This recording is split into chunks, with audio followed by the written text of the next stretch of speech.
on a une école qui n'est absolument plus adaptée au monde dans lequel on vit. Tu sors d'un bachelor ou d'un master, tu peux pas avoir d'expérience. Et le chef d'entreprise il me dit oui mais moi je recrute quelqu'un qui est diplômé mais qui doit avoir de l'expérience. Faut être schizophrène. Donc, ou alors il y a une solution, c'est la dualité. Bonjour à tous, bienvenue dans ce nouvel épisode de MB Podcast. J'ai le plaisir aujourd'hui d'accueillir Roselyne et Richard, les directeurs et cofondateurs de International Management School Geneva, une école à Genève qui s'occupe des bachelors et des masters, c'est juste. Aujourd'hui, on va parler d'éducation, on va parler de leur parcours aussi. Qu'est-ce que ça fait d'être directeur d'école? On va parler aussi d'HES. Bonjour à vous deux, comment ça va? Ça va. Écoute, Mathéo, ça va bien. Ça va Ravi bien. d'être ici, en tout cas. Parfait, un plaisir. Comment vas-tu? Si Rosine va bien, je vais bien. Magnifique. C'est évident. On a aujourd'hui 2 heures à disposition. Si on fait plus, tant mieux. Si on fait moins, c'est pas grave. L'idée aujourd'hui, c'est de parler aussi de vos parcours. Et puis, on va commencer à Ladies First. Raconte-moi un peu ton parcours de ta carrière jusqu'à aujourd'hui, de venir à la tête d'une école, finalement. À la tête d'une école, souvent on me pose la question comment on est arrivé à créer sa propre école, notamment une business school. Surtout qu'au départ, j'étais pas du tout prédisposée à ça, puisqu'en fait, au départ, ma primo-formation après mes études secondaires, c'est pharmacien. Donc, dans le domaine de la santé, j'ai exercé un petit peu en officine. Je suis partie dans l'industrie pharmaceutique où j'ai pris la tête du département marketing. Et puis, à partir de là, j'ai commencé à donner des cours en marketing. Ok. Et puis, de donner des cours, j'ai entre-temps rencontré Richard qui, lui, était dans le monde de l'éducation. Donc, voilà. L'un, les cours, le mari, on en arrive à faire une entreprise, une première dans l'ingénierie pédagogique. Et puis, il y a maintenant 10 ans, on crée sa propre école. Ok. Et comment ça se fait qu'on puisse totalement switcher finalement d'un secteur santé, comme tu l'as dit, qui n'a rien à voir, hein, Oui, non, qui à n'a rien à voir. finalement au départ. l'éducation. Qu'est-ce qui t'a fait que... Alors, je pense que c'est pas, on switche pas de l'un à l'autre. C'est plutôt step by step. Voilà, je suis passée de la pharmacie à l'industrie pharmaceutique, de l'industrie pharmaceutique, le marketing, puisqu'entre-temps, j'avais eu un MBA, donc voilà, donc ça, effectivement, ça m'a formée aussi à l'entreprise, donc l'industrie pharmaceutique. Et puis, de l'industrie pharmaceutique, on se dit, tiens, je suis en marketing, donc on est amené à faire quelques cours en marketing, ouais. Puis de quelques cours, c'est de plus en plus de cours. Et puis, finalement, ce qu'on fait pour les autres, à un moment donné, on se dit, on va le faire pour soi-même, parce que je pense qu'on a une idée, de l'éducation, on a une idée de ce qu'on a envie d'amener aux étudiants, et donc, au final, on le fait pour soi. Ouais. Et puis, on était 2, donc c'est peut-être plus simple. Ça a aussi certainement aidé effectivement à ce switch, effectivement, comme tu le dis. Voilà. Mais c'est effectivement... Aujourd'hui, c'est vrai qu'on est habitué à ce que les gens passent d'un métier à un autre. Il y a 20 ans en arrière, c'est pas tout à fait pareil. Ouais. Et puis, voilà, c'est plutôt fait petit à petit, je dirais. Ok. Et du coup, Richard, tu représentes le côté éducation, c'est ça ? Alors, éducation, oui, mais en étant toujours entrepreneur. Moi, j'ai monté très, très tôt une école. Déjà, à 20 ans, j'avais déjà investi dans une école. Incroyable. Une business school, ouais. C'était ça. Mais à 20 ans, tu étais déjà diplômé ou... Non, j'étais étudiant. Okay, et en fait, incroyable. avec la personne qui était en charge du placement dans les entreprises, des jeunes, puisque moi, j'aime la dualité école-entreprise depuis mon plus jeune âge, puisque je trouve que c'est un moyen d'apprendre qui est exceptionnel. Et elle avait monté une boîte qui était Académie Mercuria à l'époque. Mercuria, Mercure, okay. le dieu du commerce. Des voleurs aussi, mais surtout du commerce. Et j'avais mis des parts dans cette boîte et j'avais fait une année de cours, justement, dans l'école que j'avais déjà créée. Okay. Et j'avais 21 ans. Donc, c'était déjà une fibre assez... la fibre de la transmission était déjà très, très prononcée. Ouais. Donc, moi, j'ai un parcours plutôt plus classique, puisque... donc après mes études, justement, dans un groupe dans lequel je me retrouve ensuite comme directeur de la recherche, je prépare un doctorat, je fais une habilitation à diriger les recherches, le brevet d'Ozen, etc. Mais avant toute chose, moi, ce qui m'a toujours intéressé, c'est de diriger des écoles. Donc, okay. on s'est rencontrés tous les deux en MBA. Hein, on était à Reims, capitale du Champagne à l'époque, donc quelque chose de très intéressant. Pas que pour le champagne, des cours très intéressants. J'ai rencontré beaucoup de gens inspirants. En fait, je crois que le mot-clé de ces parcours, c'est d'être inspiré. Et je crois qu'aujourd'hui, ce qui manque de plus en plus dans les écoles, ce sont des êtres inspirants. Moi, j'ai eu la chance de croiser des personnes merveilleuses. Je pense à mon directeur de thèse, le professeur Peretti. Je pense à des gens comme Roger Serre qui ont créé et Yvan Règle qui ont créé des empires éducatifs, mais toujours avec de l'humanisme sur le fond. Comment rassembler l'humanisme, l'économique, le social, qui sont pour nous les trois mamelles et les trois piliers quelque part des enseignements qu'on essaye de dispenser. Donc c'est vraiment ça le déclic. Et puis à un moment, on se dit, bon, ben, entre-temps, on a monté 2 écoles en Afrique, hein, une à Pointe-Noire, une à Kinshasa, sur un constat très simple, c'est des étudiants qui venaient d'Afrique et qui nous disaient, ben, écoutez, on ne vient pas, contrairement à ce qu'on pense, pour avoir la sécurité sociale ou pour avoir autre chose. On vient parce qu'il y a de l'emploi. Et donc, l'idée, c'est de se dire à un moment, mais s'il n'y a pas d'emploi localement, créons les conditions pour justement pouvoir faire matcher les études, l'entreprise, d'où la dualité. Et on s'est rendu compte que 93% des jeunes qui étaient en bachelor restaient sur place et développaient localement. Donc, pas de fuite de cerveau, un développement local. Et donc, moralité, un pari qui est rempli. Ok. Hyper intéressant le côté inspirant et je pense que je vais rebondir là-dessus. Quelles sont finalement les personnes qui vous ont inspiré? Là, tu as nommé certains professeurs. Est-ce que vous, c'est une volonté que vous avez aux élèves que vous avez actuellement dans votre école d'avoir des personnalités inspirantes pour ces élèves-là pour la suite de leur parcours? Oui, je pense que c'est indispensable.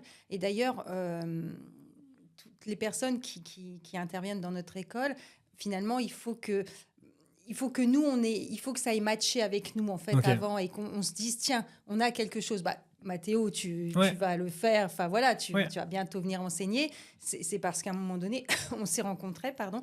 Et puis, qu'il y a quelque chose qui parle, parce qu'on partage certainement des mêmes valeurs, parce qu'on parle le même discours, parce qu'on a envie de transmettre de la même façon. Je pense qu'aujourd'hui, on a quand même une idée de la façon dont on veut que les choses soient transmises. Et donc, finalement, il faut que la personne qui vienne intervenir dans l'école, elle puisse correspondre à l'idée qu'on s'en fait, effectivement, et que ça corresponde aux valeurs qu'on a envie de transmettre, mais surtout à la façon. Je pense qu'il y a surtout cette façon de faire, il y a cette façon d'intéresser, encore une fois, d'être inspirant. Je pense que un enseignant, un intervenant, enfin voilà, on l'appelle comme on veut, il doit, à un moment donné, il doit vraiment être inspirant, c'est-à-dire qu'il doit passionner, il doit transmettre quelque chose. Il vient pas juste, présenter un PowerPoint ou non. C'est avant tout un échange. C'est avant tout, il doit y avoir écho d'un côté et d'un autre. C'est-à-dire que l'enseignant doit trouver dans sa classe, ou dans les étudiants qu'il a en face de lui, quelque chose. Et c'est comme ça qu'on arrive à échanger, et c'est comme ça qu'on arrive à créer vraiment quelque chose d'intéressant. Mais c'est quelque chose d'intéressant parce que justement, cette dualité où il y a cet échange, c'est quelque chose qu'on ne trouve absolument pas dans ces fameux auditoires universitaires où il y a un intervenant au centre et tu as 300 élèves qui écoutent. Certains n'écoutent pas et certains ne viennent même pas en cours. Comment t'expliques finalement ce décalage-là ? Tout simplement par le nombre. On manie pas les mêmes masses, je vais dire.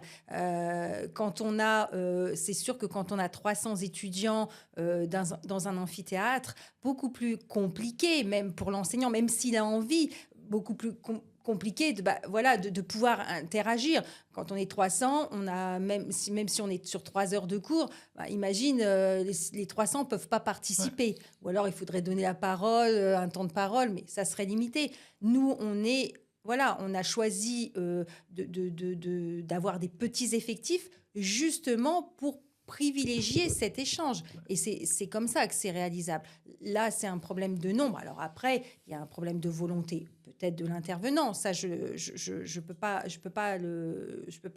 en parler. Mais avant tout, c'est un problème de nombre. Nous, on a la chance, et c'est un choix qu'on a fait, puisque c'est notre école, donc on a pu faire ce choix, de se dire, non, on privilégie des classes de 20, 25 élèves maximum. Et dans ce cas-là, on est sur des conditions idéales pour que l'enseignant, justement, puisse avoir cette interaction, puisse poser des questions, avoir en face un auditoire qui réagit. Ouais. Et ces fameuses classes, quelle est un peu à peu près l'audience de ces personnes-là? C'est des personnes qui sont en cours d'emploi, c'est des personnes qui sont à la sortie des études et qui commencent leurs études supérieures. Quelle est un peu les personnes qui étudient chez vous? J'allais dire les deux, mon capitaine, puisque si on prend des tout jeunes, ils sortent effectivement d'école secondaire, mais ils sont également en emploi, puisque chez nous, dès la première année, nos étudiants sont ce qu'on appelle en dualité, en système dual, en dualité école-entreprise, et ils sont minimum à 40% d'entreprise. Donc finalement, ils sont les deux. Donc ça, c'est une condition, hein. Oui, bien sûr, c'est effectivement, il faut effectivement être en emploi parce que, en fait, c'est ce qui rend la chose intéressante. Ouais. Et justement, ces étudiants qui sont en emploi, moi, j'en reçois beaucoup des personnes qui sortent d'études en entretien d'embauche, et j'ai un souci avec une réalité du terrain. Ça veut dire que les personnes qui étudient le marketing ou le marketing digital, alors moi, c'est vraiment mon cas, c'est le marketing digital, ces personnes-là débarquent et se disent, OK, j'ai un budget à 50 000 francs par mois pour faire du marketing. Je leur dis, OK, il n'y a pas toutes les boîtes qui sont Nestlé et qui ont 50 000, 100 000 francs à dépenser en marketing digital. Et quand tu leur mets avec les contraintes financières, parce que c'est la réalité du terrain, ils sont complètement largués. Est-ce que justement cette dualité permet de faire des liens dans les cours, ou bien il faudrait mettre en place autre chose? Je ne sais pas si tu veux... Je pense que tu viens de résumer parfaitement le principe de la dualité, c'est-à-dire qu'à un moment, l'entreprise va permettre de ramener un petit peu à la réalité. L'exemple que tu prends, on va te faire un plan market à 300 000 balles, et pour les générer, il faut quand même un petit peu plus que quelques millions de chiffre d'affaires. Ouais. Donc, c'est certain que ça ramène à la raison, mais ça ne doit pas non plus enlever la dimension académique. Ouais. En fait, la dualité, c'est un doux équilibre entre l'académique et le pragmatique. Et du reste, l'académique peut être pragmatique et applicable. On est revenu, nous, en fait, à l'origine des business schools. Il ne faut pas oublier que les business schools, au départ, quand elles sont créées, c'est dans les années 1870 et compagnie, elles sont créées pour une chose très simple, c'est que les filières universitaires n'arrivent pas à fournir les futurs cadres d'entreprise. Parce qu'en fait, qu'est-ce qu'on apprend à l'époque à l'université? On apprend le droit, on apprend la théologie, on apprend la médecine, la pharmacie, etc. Mais pas le business. Du reste, les unités de business school intégrées dans les universités arrivent relativement plus tard. C'est Harvard, c'est tout ça, etc. Donc nous, on revient à l'essence même. C'est-à-dire, des chefs d'entreprise nous disent, et c'est pour ça que dans notre comité d'orientation stratégique, on a quasiment que des chefs d'entreprise qui nous disent, voilà, nous, quels sont les besoins en termes de connaissances, en termes de compétences, en termes de posture, d'attitude, de comportement. Et ça nous permet justement d'adapter nos maquettes pédagogiques pour pouvoir répondre à cette demande. Okay.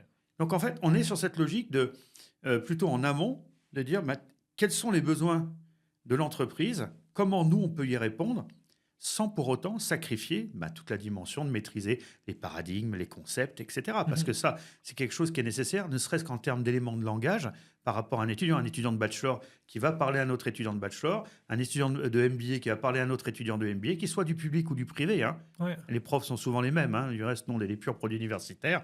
Et ce n'est pas ce qui nous empêche de faire du privé. Et on n'a pas l'impression de vendre notre âme au diable. Bien au contraire. Hein. Je rappelle quand même que s'il n'y avait pas l'enseignement privé, eh bien, je ne sais pas où iraient tous les étudiants, parce que l'université est incapable de tous les absorber aussi. Hein. Donc, moi, je suis contre ce combat, parce qu'un pur produit hybride, on en est. Et vraiment partir d'une problématique et laisser aussi aux professionnels, puisque pas mal de nos enseignants, tu en es la preuve même, sont des professionnels, parce qu'il y a un moment, il faut parler vrai. C'est-à-dire que quand tu le dis très bien, un plan market, eh bien, il faut qu'il soit certes sexy, mais il faut qu'il soit applicable aussi. Ouais, c'est ça. Et justement, dans ce comité-là, avec ces personnes qui définissaient les besoins des entreprises, moi, j'ai une question. Je n'ai pas fait d'études supérieures. Je me suis pris des murs. Je me suis fait sur le terrain. Est-ce que tout le monde est fait pour être directeur d'une entreprise, ou est-ce qu'il y a quand même des compétences finalement requises intrinsèque à la personne. Ça veut dire que c'est très personnel finalement et la posture, elle est plutôt naturelle. Alors tout s'apprend évidemment, mais est-ce qu'il y a quand même des gens qui ont plus de chances d'y arriver de par leur personnalité finalement?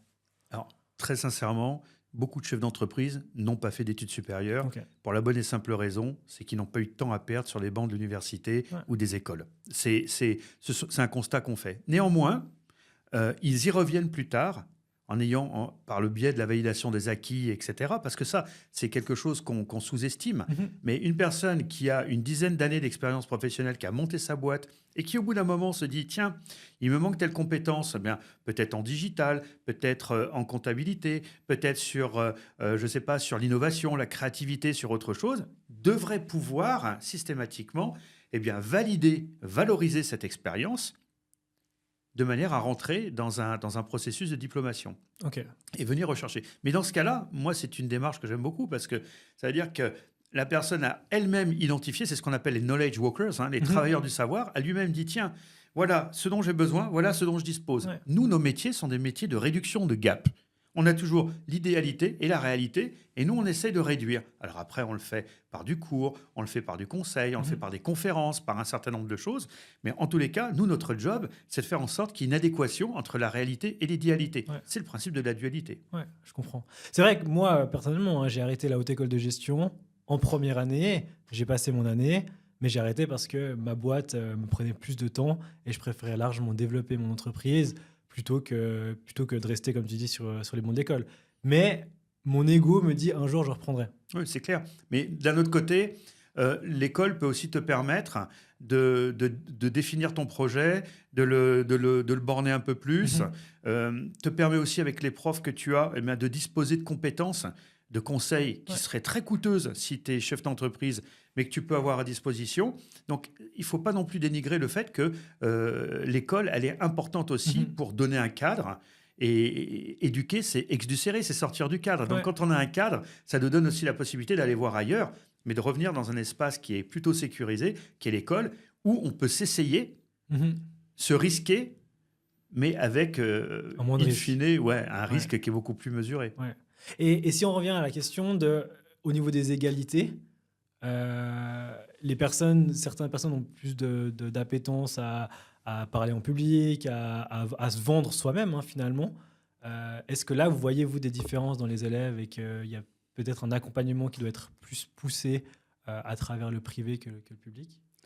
Oui, je pense qu'effectivement, si demain on se destine à devenir entrepreneur, je pense qu'il faut déjà une fibre. Okay. Je pense que tout le monde ne sera pas entrepreneur. Après, il peut y avoir de la volonté, mais comme tu le dis si bien, c'est que pour certaines personnes, c'est beaucoup plus facile, tout simplement, parce que un esprit peut-être plus créatif, effectivement une aisance face aux autres, une aisance dans l'analyse, dans la maturité aussi, dans le projet, tout simplement. Ouais. Déjà, rien que de réfléchir au projet et de se lancer, c'est déjà... Voilà, tout le monde ne le fera pas. Et effectivement, dans les étudiants, tous ne sont pas destinés à devenir des entrepreneurs. Ça, c'est clair. Alors après, pour autant, on essaie de leur donner toutes les clés. C'est-à-dire que c'est pas parce qu'ils rentrent chez nous et qu'ils se disent « Tiens, j'ai pas envie aujourd'hui » que peut-être dans 5 ans ou dans 10 ans, ils n'auront pas envie. Donc, le but, c'est effectivement quand même de leur apporter des solutions, des clés ou un langage. Et c'est pour ça que je vais rebondir sur ce dont tu parlais avant, qui était... justement, tu n'as pas fait d'études, mais ces personnes qui reviennent aux études après, souvent... on en a eu, on a rencontré des personnes qui revenaient comme ça aux études. Elles nous disaient j'ai pas fait d'études, mais j'ai l'impression qu'il me manque quelque chose. Et souvent, ce qui me manque, c'est vraiment de modéliser et un langage commun. Ouais. On sait faire, on le fait bien, certainement, mais des fois, pour pouvoir échanger avec les autres, eh bien, on a l'impression qu'il manque une petite chose. Ouais. Et en fait, c'est juste ce lien de se dire, vous voyez que vous l'avez fait, vous savez le faire. Mais maintenant, en fait, qu'est-ce que c'est en fait ? C'est un petit peu comme si on marchait, mais qu'on ne savait pas qu'on était en train de marcher, par exemple. C'est exactement ça. C'est ce côté où on fait plein de choses, et on touche à plein de choses de par la réalité du terrain. Mais finalement, est-ce que c'est juste ou pas ? est-ce qu'il y a vraiment un juste ou pas? On ne sait pas. Il y a pas d'appui derrière ou de connaissances pour me dire je l'ai fait à la haute école ou dans une école privée. Et pour moi, est-ce que je suis dans le juste ou pas?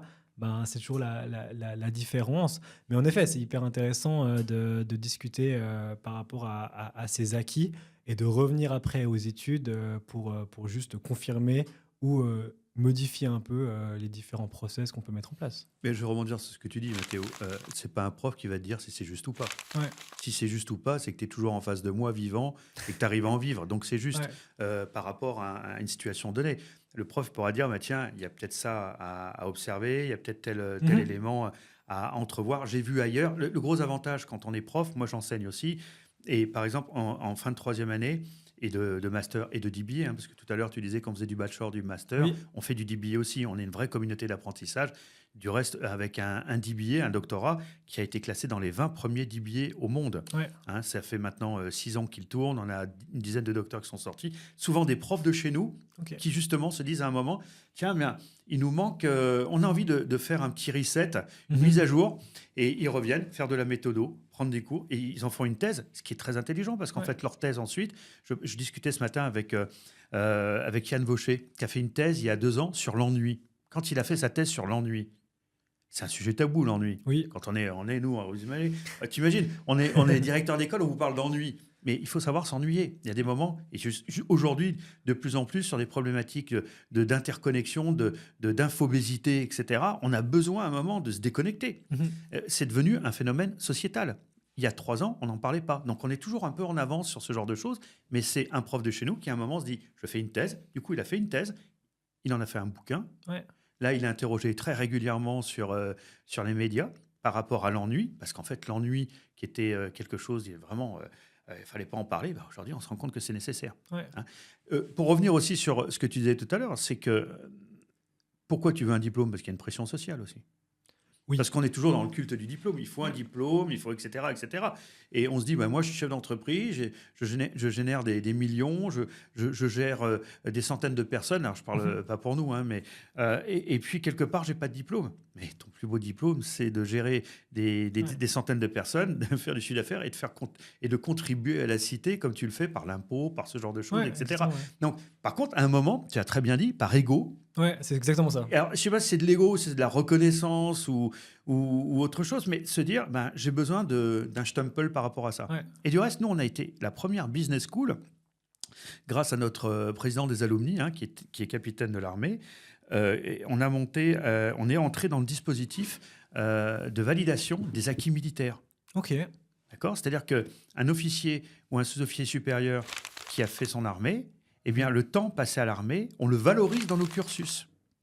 Donc, si la personne a fait carrière à l'armée en Suisse, par exemple. Alors, carrière, il reste en carrière généralement. Ouais. Mais celui qui fait son école de recrue, qui fait ses périodes, etc., eh bien, on valorise tout ce dispositif, justement, dans le système militaire. Okay. Enfin, le système militaire est valorisé, c'est la valorisation des acquis militaires. Okay. Donc, c'est un principe de validation des acquis de l'expérience aussi. Un lieutenant ou un premier lieutenant, il va gérer une section. Il y a des compétences managériales. Un fourrier, il va avoir des compétences en logistique, en organisation, etc. Donc, tout ça, il faut le valoriser. Okay. Et donc, valoriser, c'est donner de la valeur. Ouais. C'est ça notre boulot. Nous, notre boulot, il est à un moment de dire, on prend un jeune, une pierre brute quelque part, et au fur et à mesure, et on le voit sur 3 années, c'est fabuleux. On a 23% d'étudiants qui créent leur boîte en fin de 3e année. C'est énorme. Okay. Un quart d'étudiants qui créent leur boîte. Ah, c'est fou. Ouais. Et à un moment, ils se disent, tiens, j'ai une idée. Là, on a un jeune à Nyon, il monte un restaurant, le premier restaurant avec culture albanaise. Ok. Il le monte avec un vrai business plan. Ouais. Et là, je sais qu'il va venir. Alors, je dévoile peut-être un peu les choses, mais je le suppute parce qu'il m'a demandé des choses un peu spéciales. Si vous voulez venir, du reste, c'est le 14 octobre. Ok. Il m'a demandé un plateau avec un chariot. Je sais qu'il va nous amener de la nourriture et on va goûter. La dernière fois, à Fribourg, tiens, justement, chez toi, on a un jeune qui a monté un restaurant congolais. Okay. Qui est marié à une Suisse allemande. Enfin, en plus, c'est marrant parce qu'on crée des mélanges, on crée c'est comme les compétences, on crée des alchimies qui fonctionnent. Bon, je pense aussi que, et ça c'est l'avantage des business schools, c'est qu'on est là tous pour la même chose. Enfin, on est ensemble, une communauté qui sont là pour évoluer, pour partager des idées. Et je pense que c'est une force de ces business schools, c'est de réseauter entre personnes qui sont motivées à créer quelque chose par la suite. Oui. Mais moi, je leur dis souvent en cours, hein, vous allez avoir en cours vos prochains peut-être partenaires de vie. Mhm. Oui, c'est vrai. Ça fait partie du jeu. Ouais. Après, on s'est mariés, on s'est rencontrés en MBA. Vous allez certainement avoir vos futurs concurrents, Ouais. vos futurs partenaires, vos futurs fournisseurs. Ouais. Et en fait, c'est ça. Il faut comprendre que la vie, elle est comme ça. Elle se construit petit à petit et ça commence bien plus tôt. Moi, si j'avais un choix à faire, je redeviendrais prof en maternelle. Ah ouais? Et oui, mais parce qu'en fait, c'est là qu'on a les plus gros taux de créativité. Ouais, c'est vrai. Et après, on est complètement écrasé par un carcan social qui nous dit bah non, il ne faut plus penser comme ça, il ne faut pas faire ci, il faut réfléchir comme ça, etc. Ouais. Et moralité, c'est dommage, parce qu'en fait, il y a des taux de créativité en maternelle qui sont phénoménaux par rapport même à des gens qui sont dans les plus prestigieuses business schools. Ouais. Et donc, il faut garder ça. Et c'est une des raisons pour lesquelles, justement, eh bien, on crée des passerelles, Equimil, dont je parlais, hein, équivalence militaire tout à l'heure, mais aussi d'autres choses. On utilise le PBL, le Problem Based Learning. C'est-à-dire qu'on part toujours d'un problème en étant orienté solution, et on va aller chercher les éléments en droit, en RH, parce qu'on décloisonne tout, hein, en marketing, etc., pour pouvoir trouver une solution idoine qui va répondre à une problématique. Ça veut dire qu'un cours d'une année sur l'autre ne sera jamais le même, les évaluations ne seront jamais les mêmes, et surtout les solutions ne seront jamais les mêmes. Parce que le monde change, parce que les individus sont différents, les clients vont changer, et en fonction de ça, eh bien, c'est justement cette agilité face aux mutations sociétales, eh bien, qu'on essaie de mettre en œuvre. Et c'est un travail qui est difficile. On a de plus en plus de jeunes qui sont des slashers. Ces slashers, c'est des étudiants qui vont avoir un job alimentaire et après un engagement sociétal fort, parce qu'on pense que les jeunes générations ne s'engagent pas. C'est une hérésie de dire des choses comme ça. Elles s'engagent énormément, mais beaucoup plus localement, sur des ONG, sur des entreprises à mission, des choses comme ça. Et nous, notre rôle, c'est d'arriver à coordonner tout ça. Et surtout, ça nous permet de ne pas vieillir. Ça, c'est quand même quelque chose qui est fabuleux, quoi. Ouais, c'est clair. Tu parlais de maternelle avant. Moi, c'est un sujet qui revient assez souvent avec ma compagne. On n'a pas encore d'enfants, mais on se pose la question de comment on veut éduquer nos enfants. Et l'école, pour moi, est un souci, dans le sens où c'est tellement cloisonné. Et pour moi, l'échec, je le prends d'une manière à ce que ça m'apprenne pour la suite. Et aujourd'hui, à l'école, l'échec, c'est pas bien, recommence, ou tu as fait une erreur, tu copies 20 fois la phrase, ou tu as fait une erreur. Je trouve ça complètement débile. On pense même à se dire qu'on part au Canada, où là-bas, c'est une ouverture d'esprit complètement différente, où l'ouverture d'esprit, elle est plutôt sur le succès, sur t'as fait une erreur, mais comment tu pourrais trouver une solution différemment. Il y a un équilibre de vie qui est directement mis en place, alors qu'en Suisse, autant l'apprentissage, j'adore ça, autant l'école, je l'ai très mal vécu, dans le sens où tout est cloisonné. Comment on ne va pas révolutionner l'école aujourd'hui, mais si vous aviez une idée à donner, qu'est-ce que ce serait pour vous? Monte ton école. Ok. Non, mais monte ton école. Pourquoi on a monté cette école? On a monté cette école parce qu'on a fait une école dans laquelle on aurait voulu étudier. Rosine, elle a goûté à l'université dans des études de médecine. Donc c'est, à mon avis, le truc le plus traumatisant qui puisse exister. Enfin, quand tu regardes ce qu'ils apprennent, c'est monstrueux, ça. Moi, j'ai fait des études en business school avec très tôt du relationnel à avoir, des postures, des comportements, etc. Et après, à l'université. Et en fait, on est allé... Et puis, moi, j'ai commencé mes études. Mon père était toujours en déplacement à l'étranger. Donc, j'ai commencé en Pologne, je suis allé un peu au Liban, en Afrique, etc., en Allemagne. Donc, tu vois, tu vas choper un petit peu partout des éléments. Et on a essayé... Et puis, en plus, on a des enfants, en fait, qui sont un peu hyperactifs. Ok. Bon... ils sont un peu hyperactifs, comme beaucoup d'enfants, comme du reste. Quand on me dit qu'il y a beaucoup de haut potentiel, j'y crois pas. Je pense qu'aujourd'hui, tu l'as très bien dit, on a une école qui n'est absolument plus adaptée au monde dans lequel on vit. Ça, c'est... Alors, je vais me faire des ennemis en disant ça, bien évidemment, mais je veux dire, on en a déjà. Puis vous savez, on voit la grandeur d'une personne au nombre de ses ennemis. Hein. Donc, moi, ce qui m'intéresse dans l'histoire, c'est pas d'aller critiquer tel ou tel système d'éducation. C'est de dire, il faut proposer un système peut-être, je ne veux pas dire alternatif, parce que pour moi, il n'est pas alternatif. L'éducation ne devrait pas être un monopole quelque part. Non, c'est ça. C'est ça qui me pose un souci. C'est qu'aujourd'hui, moi, j'ai le droit en tant que citoyen d'estimer que ma méthode fonctionne à partir du moment où je ne vais pas dans des dérives sectaires, où je ne vais pas pousser hors la loi des étudiants, etc. Mais j'ai le droit d'avoir mon schéma de pensée. Je veux dire, à l'époque de la Grèce antique, à l'époque de Platon, de Socrate, etc., chacun avait des courants de pensée. Et je crois qu'aujourd'hui, ce qui nous manque, ce sont des courants de pensée. On a une pensée unique, tu l'as très bien dit tout à l'heure, où on va demander d'apprendre par cœur, de réingurgiter des éléments. Moralité, qu'est-ce qui se passe ? Et ça, c'est le problème de notre système éducatif, j'allais dire occidental aujourd'hui. C'est quoi ? C'est qu'à la même question, on va avoir 10 fois la même réponse. Ouais, c'est ça le problème. Donc, en fait, globalement, où est l'innovation là-dedans ? Et c'est une des raisons pour lesquelles beaucoup de chefs d'entreprise ne vont pas dans les systèmes éducatifs, parce qu'ils y perdraient du temps. Ouais. Et vraiment, il y aurait une chape de plomb qui les empêcherait d'aller sortir de tout ça. Mais monte ton école, ou participe à des projets éducatifs comme le nôtre, un peu innovants. Je pense qu'on est innovant. Et du reste, on le voit très bien, parce que nos étudiants qui rentrent en première année et qui sortent en troisième, on les suit vraiment avec beaucoup de proximité, mais ils grandissent, ils créent des boîtes, on les voit, on les voit évoluer, s'épanouir. Et je trouve, et du reste, c'est les parents qui nous le disent, attends, ils ont vraiment changé. Et je pense vraiment que l'école doit être un espace de transformation. C'est un rite de passage, l'école. Ouais. Et le jour où on en sort, on doit sortir armé, parce que la concurrence, elle est rude dehors. Et on n'apprend pas la guerre que dans des bouquins. Ouais. Il faut la vivre un petit peu. Ouais.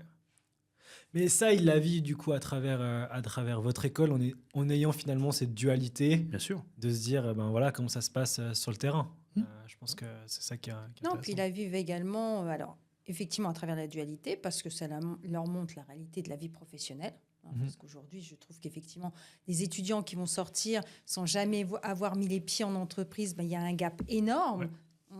On leur a appris, super, dans un livre, très bien. Ils arrivent en entreprise, on dit, tiens, c'est bizarre, c'est pas ce qu'on m'a dit quand j'étais sur les bancs de la fac, ça se passe pas tout à fait comme ça. Non, parce que la vie, c'est pas un monde de bisounours, c'est pas si simple, c'est pas un long fleuve tranquille. Et effectivement, il faut savoir faire face à des imprévus. Et des imprévus, quand on est chef d'entreprise ou même responsable, manager dans une entreprise, il y en a tous les jours. Ouais. On ne se lève pas le matin en se disant voilà, ma journée va être comme ça.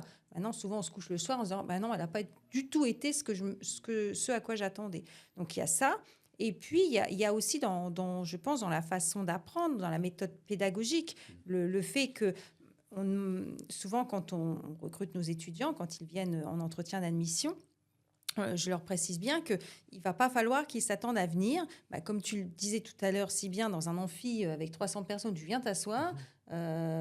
Excuse-moi l'expression, mais tu vas poser tes fesses sur ta chaise en arrivant. Tu vas attendre que que le prof déroule son cours, puis tu te lèves et tu repars. Non, chez nous, il y a un peu d'autonomie, il y a aussi un peu de travail, parce que finalement, tu n'apprends jamais mieux que ce que tu es allé chercher par toi-même. Que ce qu'on est là à venir te déverser. Oui, tu écoutes, mais tu vas retenir 5% peut-être, 10% au mieux.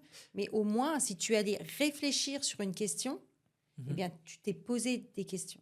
Voilà, tu vas t'interroger, tu vas aller chercher. Ouais. Et c'est ça qui est important.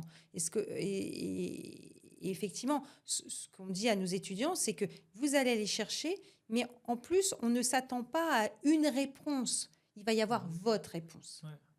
Et à chaque problématique, il y a une réponse. Si on a autour de cette table, on amène une problématique, on va tous avoir un avis, on va tous avoir une réponse. L'important, à la rigueur, j'allais dire, c'est pas la réponse, c'est pourquoi je suis arrivée à ça. Ouais. Et est-ce que demain, je suis à l'aise avec cette décision? Si je dois prendre une décision, est-ce que je suis à l'aise avec la décision que je vais prendre? Et ça, je ne pourrais l'être que si j'ai analysé le problème dans sa globalité. Ouais. C'est exactement ça, le problème que j'ai rencontré moi à l'école, c'est que, et dans mon agence ça fonctionne comme ça, mes collaborateurs travaillent de manière complètement digitale. Je m'en fiche de ce qu'ils font. Fais attention à ce que tu dis, ils t'entendent quand même. Hein. La journée. Ah, j'ai aucun problème avec ça. Je m'en fiche de ce qu'ils font la journée. Ils peuvent être à Bali, à Rome, où ils veulent. Moi, je leur donne un point d'arrivée et une heure d'arrivée. S'ils passent par 3 chemins différents, ils font un détour, peu importe. Tant que tu arrives à destination à l'heure. Et ça, c'est peu compréhensible, même pour certains directeurs ou entrepreneurs que je vois, parce que la plupart du temps, ces gens-là, ils ont leur pensée et ils sont obligés on doit passer par leur chemin. Et si on passe pas par leur chemin, c'est gênant pour eux et ça freine toute la boîte. Nous, on a des projets qui ne sont pas lancés parce que j'ai un entrepreneur qui est totalement bloqué sur le fait que ses employés fassent différemment.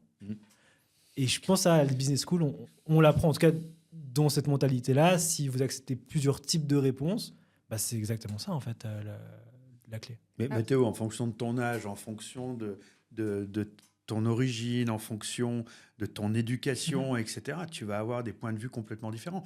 Moi, il y a un autre point sur lequel je voulais intervenir qui est important. C'est aussi par rapport à cette dualité dont Roselyne vient de parler.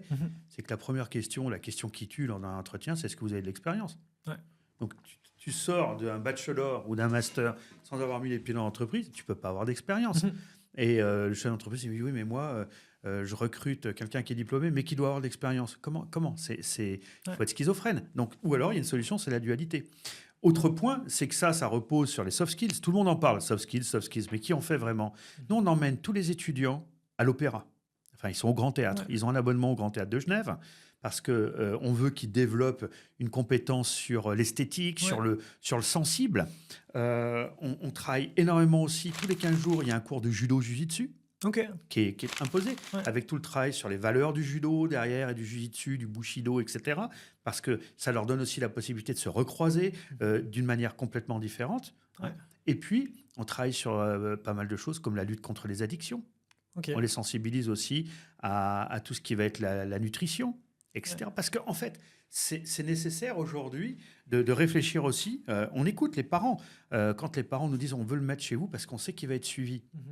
Alors, ce n'est pas une déresponsabilisation des parents. C'est qu'aujourd'hui, il y a beaucoup de parents qui sont dépassés. Du reste, moi, j'avais pensé à faire une école des parents. Et je pense qu'on ferait un carton avec ça. On irait peut-être nous aussi. Ça ne nous ferait pas de mal. Mais toi, non, parce que tu ne veux pas d'enfant encore. Pas encore. Pas encore, j'ai dit encore. Donc, tu auras ton diplôme de parent et tu pourras avoir un enfant. Non, trêve de plaisanterie. Je pense qu'aujourd'hui, on a différentes... on a une société qui se fracture un petit peu, je trouve. Et la fracture numérique, elle y est pour beaucoup. Je pense que les parents... c'est-à-dire les gens qui ont notre âge, avec les jeunes qu'on a, sont à des années-lumière d'imaginer véritablement ce qui se passe sur la partie immergée de l'iceberg. C'est phénoménal. Et ils pensent tous que leurs enfants, etc., alors qu'en fait, il y a un gros travail dessous de réseaux, de fake news, etc. Nous, on travaille énormément sur la rumeur. On les fait travailler, on les fait douter. Est-ce que cette information elle est bonne ? On les fait trianguler. Et du reste, ce qui est fabuleux, c'est que les étudiants qui reviennent à l'école nous disent « Ah, on comprend pourquoi vous nous demandiez de prendre des notes. On comprend pourquoi vous nous demandiez de trianguler les données. » Et les troisième années, quand ils disent « Monsieur, on triangule. » Et en fait, on essaye d'avoir un champ lexical, on l'a dit tout à l'heure, qui soit celui d'un chef d'entreprise qui mesure le risque, mais qui sait le prendre. Parce que prendre un risque quand il est mesuré et quand on sait ce qu'on risque en face, c'est quelque chose qui est complètement différent parce que ça amène quoi ? L'engagement et la confiance. Et in fine, quelque chose qu'on a complètement tué avec tous nos principes de précaution, etc., c'est le courage. En fait, on dit que les jeunes générations ne sont pas courageuses. On les éduque dans une culture du risque zéro. C'est ça. Donc, s'il y a un moindre risque, maintenant, on va voir le médecin, même avant qu'il y ait le risque, au cas où. Mais nous, on en rit, mais c'est dramatique dans une entreprise. C'est dramatique même pour les jeunes. C'est-à-dire que ne plus se risquer, c'est ne plus se mettre en gage, c'est ne plus s'engager. Et ça, ce sont, à mon avis, des vrais enjeux. Et c'est pour ça qu'on leur fait faire du sport, on les éduque là-dessus, parce que en fait, ça leur permet un peu d'aller se dépasser. Ils ont un coach qui est un préparateur mental dès la première année. Parce que ça, c'est nécessaire. Leur redonner confiance. En fait, en permanence, je trouve qu'il y a un discours des plus vieux vis-à-vis des plus jeunes qui est exécrable pour moi. Et du coup, comment vous leur redonnez finalement ce goût au risque ? Parce que vos élèves arrivent entre 18 et 30 ans, j'imagine. Ils sortent d'une école obligatoire où ils ont été stigmatisés, carrés, on bouge, on se fait sortir des cours. Comment on leur redonne finalement ce goût du risque à travers des cours ou à travers des activités Je ne sais pas si on leur redonne le goût du risque. En tout cas, pour revenir à ce qui a été dit avant, je pense qu'on leur redonne le choix de la décision surtout. Et c'est de se dire, à un moment donné, voilà. Parce que finalement, quand tu tu les fais travailler sur quelque chose et tu leur dis pas, il y a pas une réponse. Ouais. Il y a votre réponse. Ils sont obligés de s'engager sur cette réponse. C'est Ouais, leur je propre comprends. choix. Ouais. Donc c'est peut-être là un début de justement, je me risque à dire ce que je pense ou est-ce que je pense être la bonne solution finalement. Donc c'est peut-être ça le début Oui, d'être audacieux. d'être L'audace, un minimum, d'oser. Ouais. audacieux. Nous on leur dit toujours, alors plutôt Richard leur dit toujours, enfin ou un des credos, c'est ce qui n'est pas interdit est autorisé. Ah, c'est pas mal ça. Ok. En management, hein, qu'on soit Ouais. d'accord, hein. Bien sûr. Oui, bien sûr. Ouais. Dans les règles, encore une fois, on est d'accord, pas hors la loi. Non. Bien sûr. Non, mais dans l'école, parce que souvent, quand vous leur mettez, vous leur demandez un devoir, quelque chose, vous donnez un certain nombre de consignes. Puis, est-ce qu'on peut faire un film? Est-ce qu'il faut faire une présentation? Est-ce que ceci? Mais c'est ça, c'est est-ce que. C'est Le fou est-ce quand que. même. Mais Ce il y a est-ce que. toujours. Mais oui, parce que justement, jusque-là, comme ce que tu as dit avant, et comme ce que tu crains finalement pour tes enfants, Ouais. c'est que quelque part, on les a toujours habitués à... En fait, tu vais te donner quelque chose, mais alors tu dois écrire en noir, et puis les titres en bleu, et puis souligner en vert, et puis ceci, me faire une marge de temps, et alors écris les titres dans tel caractère. Qu'est-ce que ça change? Enfin, je veux dire, quelque part... Qu'est-ce que ça change que ce soit écrit en bleu, alors, voilà, je veux dire, ok, pour la lecture peut-être, mais au final, donc ils sont toujours habitués à ça. Donc, quelque part, quand tu enlèves c'est pas ce cadre, parce que ce cadre, ils l'ont, mais c'est, on va dire, ces consignes, quelque part, qui, pour moi, sont juste des consignes, voilà, c'est pas du cadre, hein, attention. Mais c'est voilà. Et ben, c'est là où ils commencent à être perdus. Et d'ailleurs, on leur dit souvent, quand ils vont rentrer, moi je leur dis, vous savez, voilà, parce qu'on a beau dire, on leur explique, on fait comme ça, que ça va se passer comme ça en cours, que ça va être beaucoup moins directif que ce à quoi ils ont été habitués. Ils me disent, ah super, c'est comme ça que je veux faire, c'est comme ça que je veux faire. Mais généralement, les 2-3 premiers mois, voire 4 mois... Ils reviennent dans le... Mais des fois, ils sont perdus, puis ils ne savent pas où on veut les emmener. Et c'est là que je leur dis, écoutez, alors nous, on a un bachelor qu'on a monté en quarter, donc je leur dis, un bachelor, il fait 12 quarters. On est à peine à la fin du premier. Laissez-moi au moins le temps des 12, parce que quelque part, ce programme, il est monté dans une entièreté. Et je ne peux pas vous apprendre en un quarter ce qu'on doit avoir prévu. Mais il faut tout de suite, pendant ce premier quarter, qu'on ait tout abordé, qu'on sache tout, cette immédiateté dont on parlait tout à l'heure, et qui finalement est pesante, parce qu'il faut tout de suite, mais avec des consignes, parce que sinon on est un peu perdu, et donc il y a un peu cette ambiguïté, cette dichotomie, voire cette schizophrénie, des fois, tout de suite, mais... Et donc, c'est là où il faut, de temps en temps, accompagner, justement, et puis leur dire, laissez-nous le temps, un petit peu. Laissez-nous le temps. Je reviens tout à l'heure sur l'ennui. Hier, nous parlions avec un de nos collaborateurs qui a une petite fille qui est en crèche. Et en fait, en crèche, à Genève, sa petite fille, elle a des ateliers du rien. C'est incroyable, ça.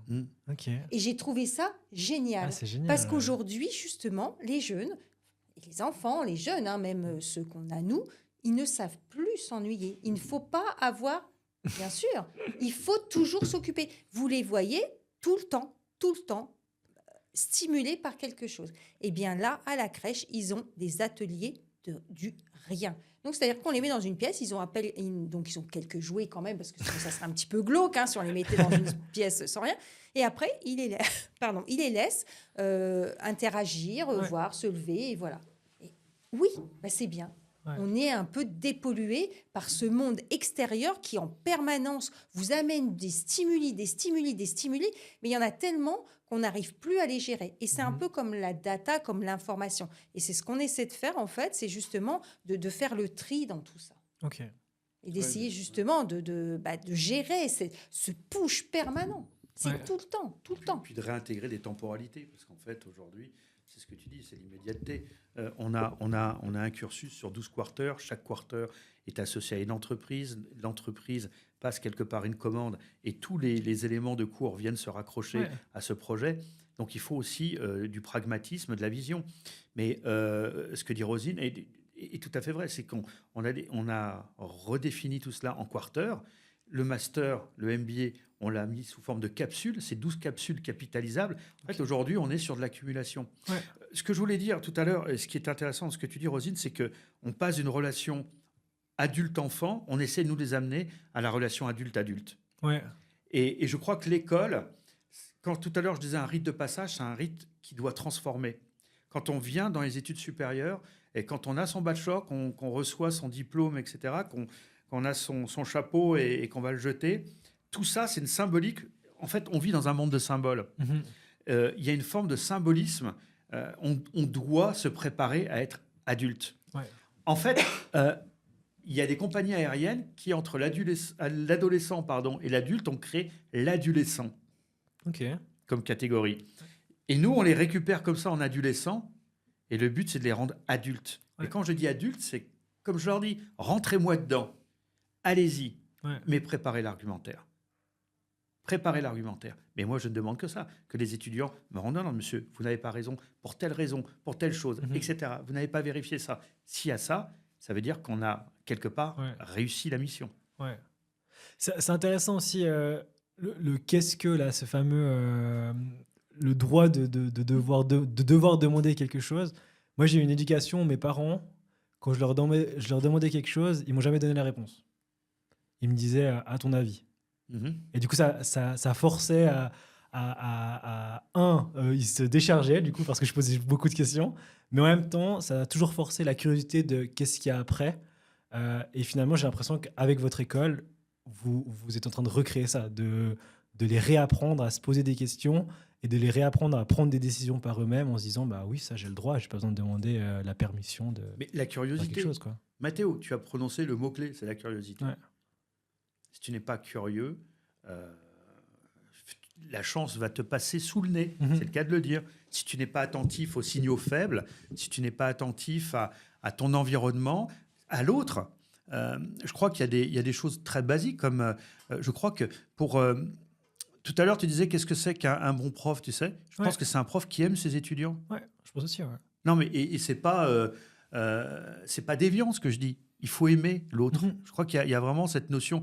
Regarde, on est une génération. Vous êtes, toi, tu en fais partie. Une génération où vous avez 200 000 amis. Vous n'avez pas de copains, en fait. Ouais. Tes copains, si je te demande tu les comptes sur. Tu en as peut-être. T'en as 3, tu vois. Et pourtant, tu as des amis, tu es hyper suivi, etc. Donc, je pense qu'aujourd'hui, avec ces systèmes d'autoportraits, on a des égocentrismes exacerbés qui se révèlent, et des vraies névroses chez les jeunes. Justement, tu l'as très bien montré tout à l'heure, ton Natel, c'est un trou noir qui est phénoménal. Et du reste, il y a des écoles qui mettent des boîtes à Natel. Nous, on a mis des boîtes à Natel par moment, en disant maintenant, vous arrêtez avec les Natel. Je veux dire, il n'y a rien de plus désagréable qu'un étudiant. L'autre jour, je suis en cours, un étudiant me dit, je lui dis, mais vous faites quoi? Je vais chercher la réponse. Je dis, mais dans ces cas-là, venez pas en cours. Et je dis, le jour où on a un problème, avec l'électricité, les réseaux et tout, elle est où? C'est une des limites aussi de l'IA, etc. On est sur ces questions-là. Donc, je pense qu'il faut garder quand même la réflexion. Il faut continuer à leur apprendre la structuration d'esprit et de pensée. Et après, ils l'adaptent en fonction de là où ils veulent aller, comment ils veulent y aller. Et nous, on est là pour les outiller. On les outille. Voilà. Ça, c'est un sujet que je voulais aborder avec vous, justement, ce côté IA. ChatGPT est arrivé dans nos vies il y a environ 2 ans. Et en fait, c'est un peu le même principe que Google. On s'est rendu compte que c'est un outil qui est fabuleux, mais on ne s'est pas posé une question. C'est qu'en fait, il va tout nous donner si on lui pose la bonne question. Mais on n'est pas capable de créer la problématique pour qu'il nous donne la réponse qu'on attend. Est-ce que ça, c'est quelque chose qui, par la suite, peut poser un problème dans nos études ou bien C'est sûr. Alors, il y a 2 parties. Alors, il y a 2 choses sur lesquelles je suis... alors, quand tu dis ChatGPT, on lui pose une question, il va nous répondre. Soit il va nous répondre. Et après, alors, il va nous répondre. Le seul souci, c'est que ChatGPT va toujours répondre justement dans le sens que tu veux. Et on ne sait pas lui poser la question. Non, mais le problème, c'est bien ça. C'est qu'aujourd'hui, alors, nous, à l'école, on part de ce principe. Aujourd'hui, ChatGPT, comme le reste, ça existe. Donc, il ne faut pas vouloir fermer les yeux et dire bah non, on ne veut pas de ChatGPT, on ne veut pas d'IA, on ne veut pas de ChatGPT. Ouais. Non, bien sûr que oui. Enfin, je veux dire, aujourd'hui, dans toutes les entreprises, dans un bon nombre d'entreprises, on utilise l'IA. Oui. Pour les recrutements, pour de la date, pour plein de exactement, choses. Donc, si nos étudiants sortant de business school ne savent pas appréhender l'IA, donc je ne peux pas leur interdire, je vais pas leur interdire l'IA. Sinon, dans 3 ans, quand ils vont sortir de l'école avec leur diplôme, mais ils seront complètement dépassés. Donc, ce qu'il faut qu'on arrive à faire, c'est leur apprendre à l'utiliser. Ouais. Justement, leur apprendre à poser des questions. Leur apprendre que ChatGPT, c'est pas la science infuse et que ça donne pas toujours la vraie réponse. Enfin, pas la vraie réponse, c'est même pas la vraie réponse. Ça donne des réponses fausses. Oui. Parce que la vraie réponse, comme je dis tout à l'heure, il y a pas. Mais si on pose, il ment.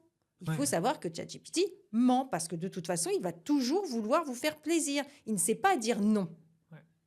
Il ne dit pas non. Donc, si vous le relancez en lui disant là, je comprends pas vraiment, hop, il va réorienter, il va refaire. Ouais. Parce il sera allé chercher un certain nombre. Sauf que ce qui est important en business school, on leur dit attention, l'IA, ça n'est qu'un outil. Donc, vous ne pouvez pas poser une question et vous attendre à avoir la réponse.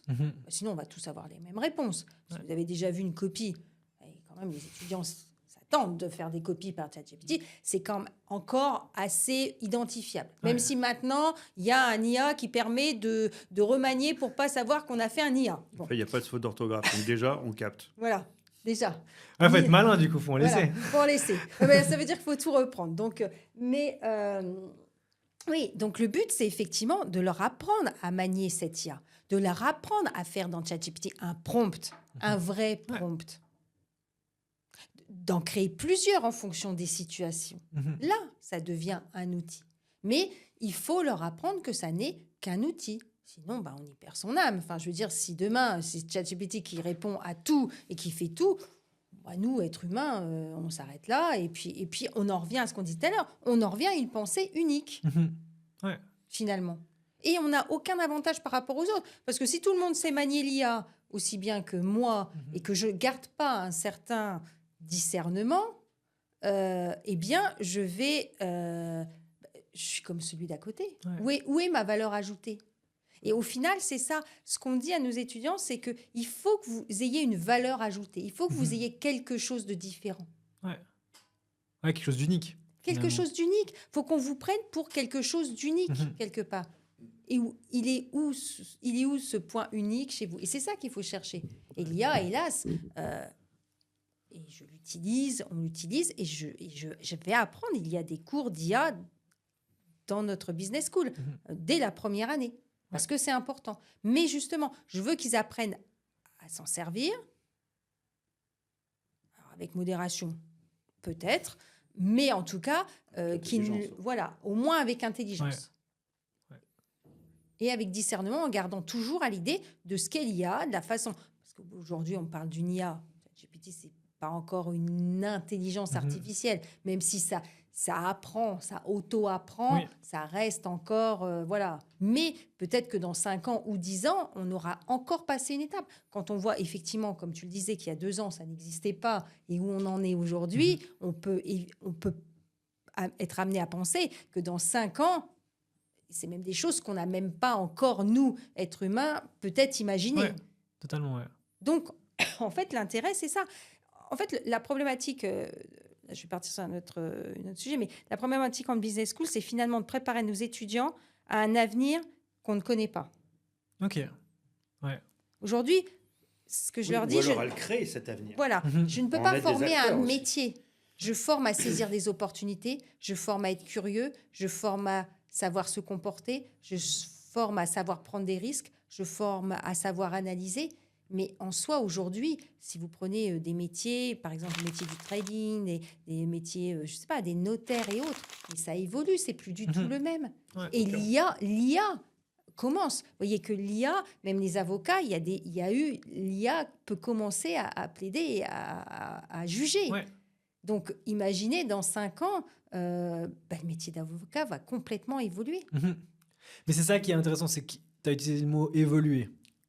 et pas disparaître. Il y a plein de gens, par exemple, dans la finance, où on veut sortir l'émotion et on y ajoute l'IA pour savoir à quel moment, d'un point de vue technique ou graphique. Mais on n'a pas du tout l'aspect émotionnel qui peut arriver. Et c'est ce problème-là qui rentre en jeu. C'est que le métier ne va pas disparaître, mais il va complètement évoluer. Et l'approche qu'on doit arriver doit évoluer avec. Et là, je pense qu'on est un souci de génération. C'est qu'on a des personnes qui sont au bord de la retraite, qui ne veulent pas du tout se mêler à ça. Et on a des jeunes qui arrivent et qui sont armés par rapport à l'IA. Et on a un choc de génération. Alors moi, je ne dirais pas armés. Ils sont baignés par l'IA. Je ne suis pas sûre qu'ils soient armés. C'est vrai.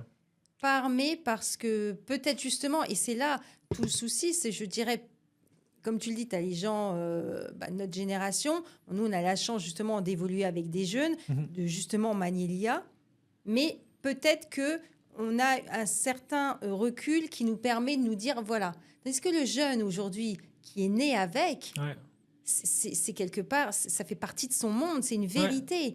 Donc, comment justement ils arrivent à vivre avec et tout en gardant leur intégrité. Tu penses qu'il y aura une dépendance ou une forme de dépendance à ça? Non, mais il y a déjà une dépendance. Mais comme toi, tu es dépendant de Google avec ta génération. C'est la première chose que tu as nommé tout à l'heure. Tu as dit c'est comme Google. Pour toi, c'est Google. Nous, il ne faut pas oublier qu'à nos âges, on a connu un monde sans Internet. Et c'est pour ça qu'on est libre du reste. Parce que l'arrivée de Facebook et compagnie, nous, on a une vie avant Facebook. Aujourd'hui, Facebook, bon, c'est plus du tout d'actualité. Mais regarde, je serais intéressé de voir le nombre de flux d'octets, de mégas, octets qu'il y a sur Insta, sur Snap, sur TikTok et compagnie. C'est un truc de malade. Je crois que chaque génération, et c'est pour ça qu'il faut que je ne sais pas si les anciens de mon âge écoutent les podcasts qu'on fait, mais il faut qu'ils comprennent que ce monde n'est plus le nôtre. Moi, j'ai bien compris qu'aujourd'hui, ce monde n'était plus le mien. J'y suis, d'accord. On peut apporter encore quelque chose, mais l'avenir, c'est ta génération, et c'est même ceux qui sont encore derrière.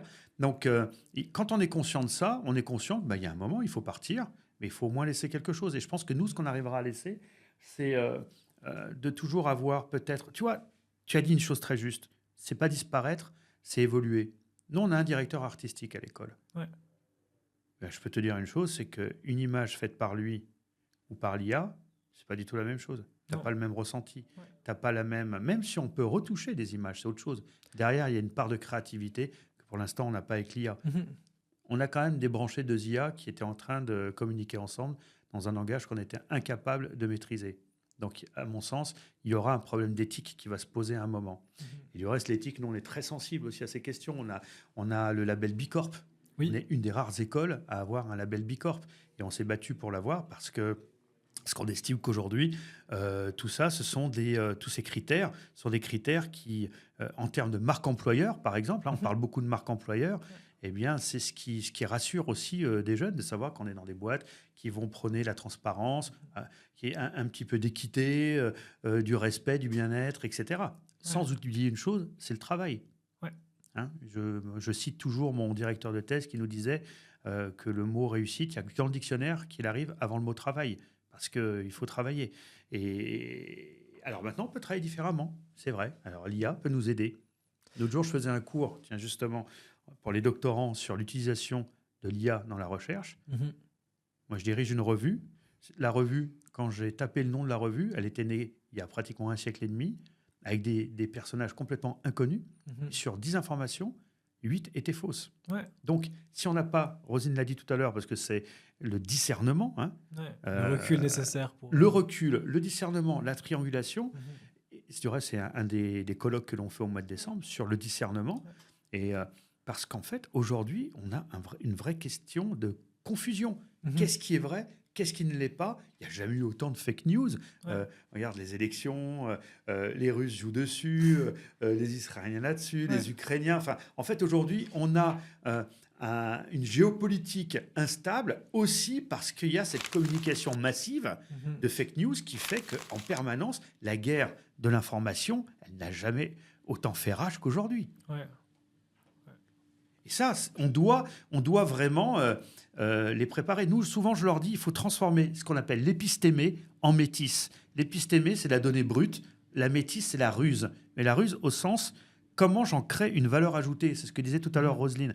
Quelle est, moi, la valeur ajoutée que j'apporte à la cité? Ouais. C'est ça notre objet.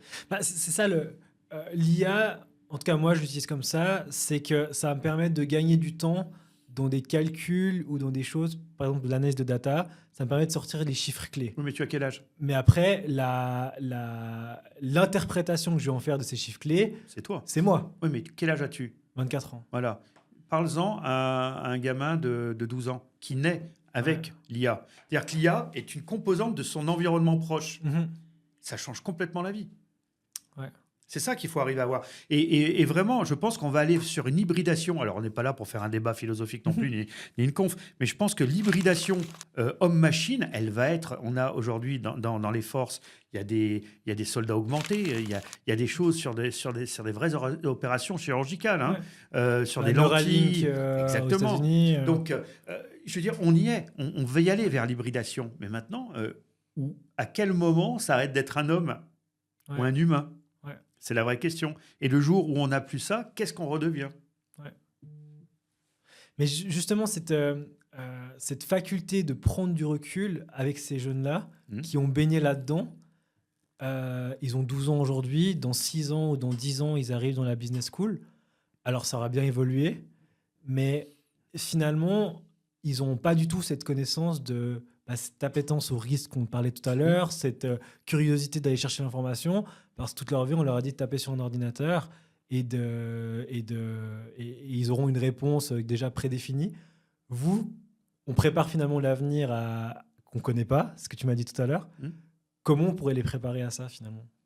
À cette stigmatisation de taper sur un ordinateur et d'avoir une réponse instantanée sans avoir cette curiosité d'aller chercher l'information.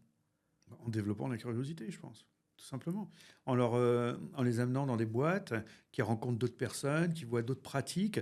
Là, avant le Covid, on avait organisé un voyage en Chine. On a les étudiants du Congo, les étudiants de Genève qui se sont retrouvés en Chine. C'est quand même fabuleux. Ah, c'est fou ça. Oui, c'est fou. Et en fait, là, on a 3 cultures, africaines, européennes, entre guillemets, et chinoises. Donc, on a 3 civilisations qui viennent, qui se confrontent, qui par moments, sur les temporalités, etc., ça peut faire des étincelles quand même. Et on se rend compte qu'on arrive à tous vivre ensemble. Mais pourquoi? Parce qu'on arrive à découvrir ce qu'est l'autre. Et quand je découvre qui est l'autre, je me découvre moi-même aussi. Parce que sans l'autre, je n'existe pas. Si je suis tout seul, j'ai aucun intérêt. L'altruisme, c'est ça, la vertu de l'altruisme, c'est d'arriver... Quand on dit « connais-toi toi-même et tu connaîtras tes dieux et le reste de l'univers », c'est pas je passe en premier. C'est quand je me connais moi-même, je sais où me positionner. Et quand je prends la peine de découvrir qui tu es, d'où tu viens, quelles sont tes études, etc., je vais pouvoir me faire une idée de ce que tu es, sans tomber dans le préjugé, d'accord? Et après me dire, je vais peut-être utiliser ce discours, je vais utiliser ce langage, je vais avoir cette attitude, etc. Si je vais voir un Chinois, je vais lui donner ma carte de visite complètement différemment que si je le fais à l'américaine.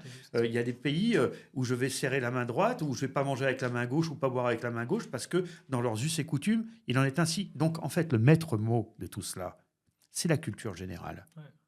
Et nous, on a des cours de culture générale qui sont liés à de l'anthropologie, qui vont être liés à de la géopolitique. Parce que si on ne comprend pas comment la guerre de 39-45 a été déclarée, on ne comprend pas, on n'a pas la clé de lecture pour la situation actuelle. Et c'est assez flagrant de voir qu'en fait, on est passé dans des modes d'apprentissage où on oublie la culture. Mais la culture, elle est essentielle. Mais est-ce que du coup, tu ne crois pas que ça... Et toi aussi, ça creuse finalement une inégalité entre les personnes qui vont être curieux et qui vont avoir une culture générale de manière globale et les personnes qui s'intéressent en rien. Et il y a une inégalité qui est déjà forte aujourd'hui, mais qui va creuser au fil des années. Complètement. Ah, mais complètement. Tu as complètement raison. Aujourd'hui, il y a déjà une inégalité. Et aujourd'hui, je pense qu'effectivement, il y a... Alors, à cette époque, je ne peux pas te répondre. Tu m'as posé la question pour dans 10 ans. J'allais te répondre, je ne sais pas. Ça sera à nous de nous adapter en fonction de justement comment les jeunes générations vont appréhender et comment ça va se développer. C'est pour ça que je suis même pas capable aujourd'hui, encore une fois, de t'apporter une réponse à ta question précédente. Mais par contre, le problème de l'inégalité, mais bien sûr qu'il existe. Bien évidemment. Et aujourd'hui, il a toujours existé. Mais peut-être qu'il est plus flagrant aujourd'hui parce que... mais cette séparation, tu sais, elle a existé depuis la nuit des temps. Tu avais les chevaliers, tu avais les vassaux, enfin voilà, si tu remontes dans le temps, tu as toujours tu avais la cour du roi, tu avais ceux qui étaient à la cour, ceux qui n'y étaient pas. Enfin voilà, donc tu avais toujours ceux qui avaient accès à quelque chose. Ouais. Et aujourd'hui, on va dire, oui, c'est peut-être ceux qui ont accès à la connaissance et ceux qui vont être curieux. Mais justement, cette connaissance aujourd'hui, elle est accessible. Oui, mais je pense que la donnée est accessible. Après, l'envie d'aller chercher, c'est autre chose. Et puis ce que tu es capable d'en faire. Oui. C'est qu'une donnée, si tu la sors de son contexte, si tu n'es pas capable de la recontextualiser et de la transformer en ruse dont je parlais tout à l'heure, elle ne vaut rien, ta donnée. Ouais. Si tu ne qualifies pas une donnée, elle n'a aucune valeur. Tu vois, c'est ça qu'il faut arriver à comprendre. Pareto disait qu'il y a 10% de l'élite qui gère 90% de la masse. Ça a toujours été ça. De toute manière, la vie, le monde a toujours fonctionné de cette manière-là. Moi, j'ose espérer, peut-être que l'IA, peut-être que tous ces systèmes vont permettre aussi aux 90% qui restent de s'élever. Le seul problème, c'est que pour t'élever, il faut quelqu'un qui te tire quand même au départ. C'est ça la vraie question. C'est qui, dès la maternelle jusqu'à après, donne l'envie de sortir de ce cadre, donne envie de se dépasser. Je discutais l'autre jour avec une personne qui me dit « Bah oui, de toute façon, c'est vite vu. Si on va voir un conseiller d'orientation, il va nous orienter que vers ça. » Mais le conseiller d'orientation, il n'a jamais mis les pieds en entreprise. Non, mais c'est un vrai problème. C'est-à-dire qu'aujourd'hui, on est orienté par des personnes qui n'ont jamais mis les pieds dans l'entreprise. Combien il y a de profs qui donnent des cours de marketing qui n'ont jamais fait de marketing dans l'entreprise, de finance qui ne connaissent pas les réalités des rapports humains dans l'entreprise et qui, quand vous allez parler à un RH, vous allez dire à un RH, moi, il faut faire des coupes budgétaires dans la formation. Le RH, il va dire, oui, mais la formation, c'est pas un centre de coûts, c'est un centre d'investissement parce que dans 30 ans ou dans 10 ans ou dans 5 ans, on aura cette compétence, on sera donc en position de leadership, de leader sur le marché. Et si on ne comprend pas tout ça, si on ne l'a pas vécu en entreprise, tu l'as très bien dit tout à l'heure, le cloisonnement. En fait, l'homme, il aime être cloisonné, il aime mettre dans des cases. Parce que toi, tu es comme ça, de telle chose, tu viens de tel endroit, donc tu dois penser comme ça et je vais te traiter comme ça. C'est une erreur fondamentale. Il faut déconstruire ces préconstruits. Et nous, on les amène à casser un peu tous ces carcans et à se reconstruire leur réalité. Et Roselyne l'a très bien dit, les réalités, elles vont changer. Ma réalité, quand j'avais 20 ans, elle n'est pas la même qu'à 22, etc., etc. Même si j'ai un fil conducteur. Et ça, ce n'est pas à nous de le donner, c'est aux parents. C'est les parents qui doivent donner le fil conducteur. Le tuteur, c'est le parent. Et après, nous, on amène un petit peu d'éléments à droite à gauche, on leur dit va visiter par là-bas, va faire telle chose, c'est un peu Abraham, le l'Era, va vers toi, va en toi, fais de l'introspection, réfléchis à qui tu es, ce que tu veux faire, comment tu peux le faire, comment tu peux aller le chercher, ce que tu as dit tout à l'heure. Et à un moment, comment je le valide. C'est ça l'école.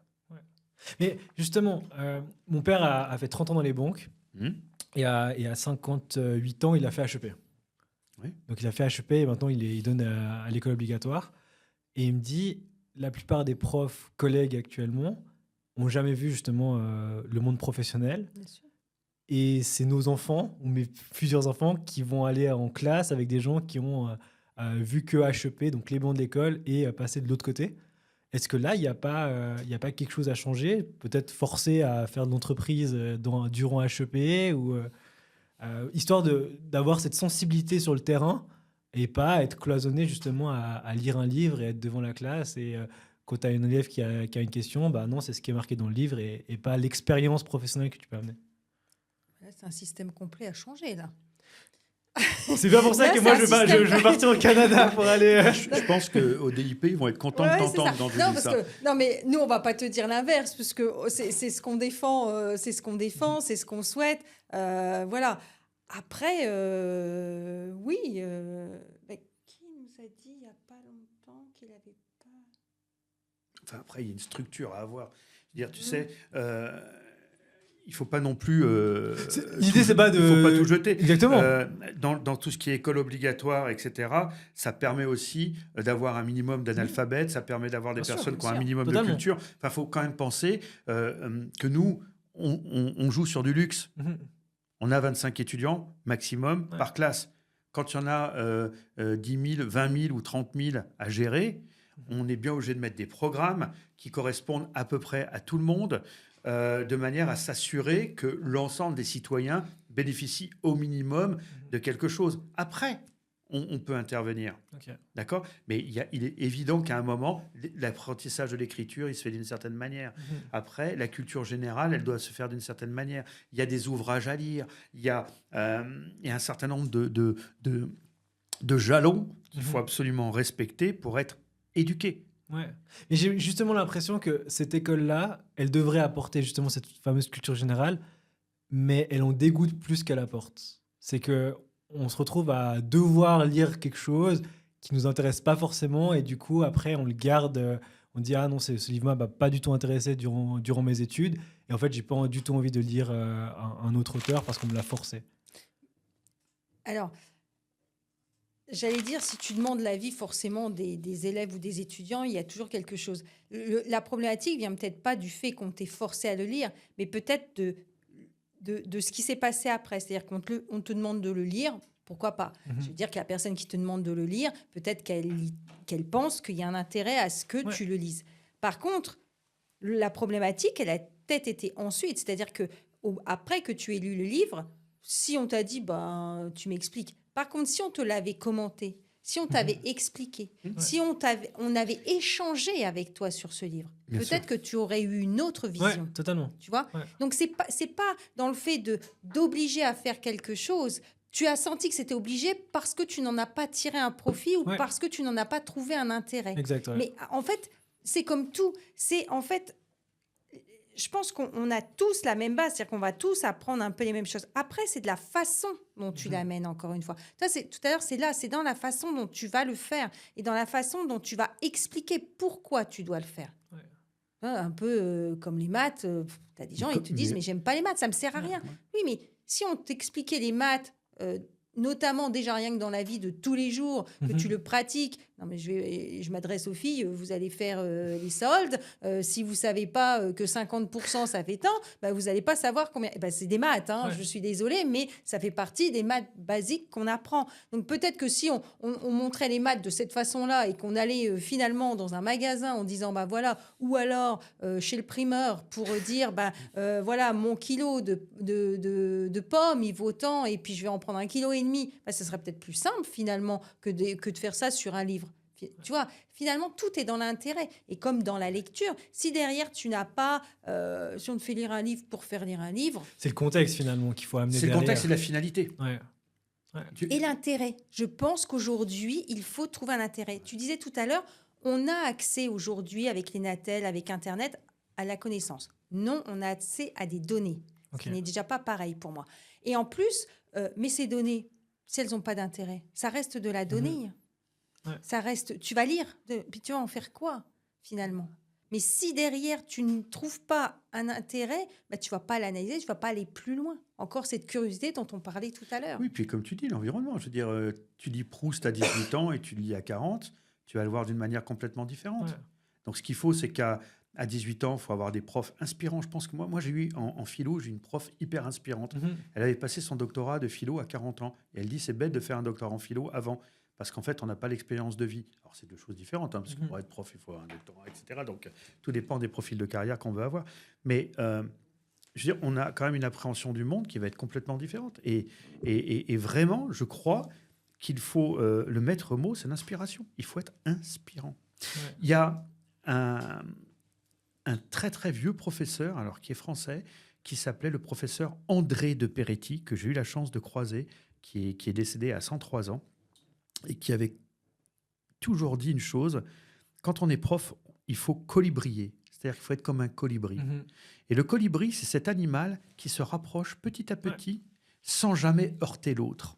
Et je crois qu'aujourd'hui, être prof, c'est insuffler, donc c'est un message très sacré, hein, ce dont je parle, hein, insuffler la connaissance, les compétences, les comportements, les attitudes, inspirer, mais sans jamais outrer l'autre, sans jamais le provoquer dans ses aspérités, etc.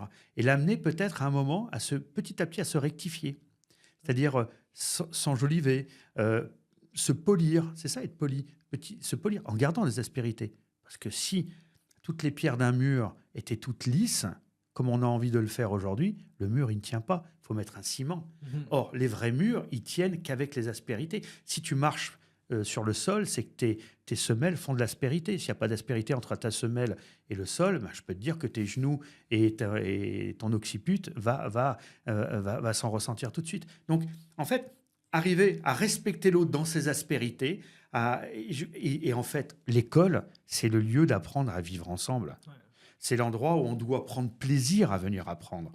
Dans ce que j'entends de ton témoignage, c'est qu'à chaque fois, tu as été ou sous contrainte ou en souffrance. Ouais, c'était l'école. C'est terrible. Comme ça, tu vas passer 8 heures par jour sur les bancs de l'école, alors que apprendre, c'est beau d'apprendre. Bien sûr. C'est quelque chose, quand on dit un élève, on le décharge de son ignorance pour qu'il s'élève. Ouais. C'est ça notre métier. Et c'est ça, alors apprendre, j'adore apprendre. Je le fais sur des conférences, mais à l'école, moi je te parle à l'école. Mais à l'école, j'ai jamais senti ce plaisir d'apprendre en fait.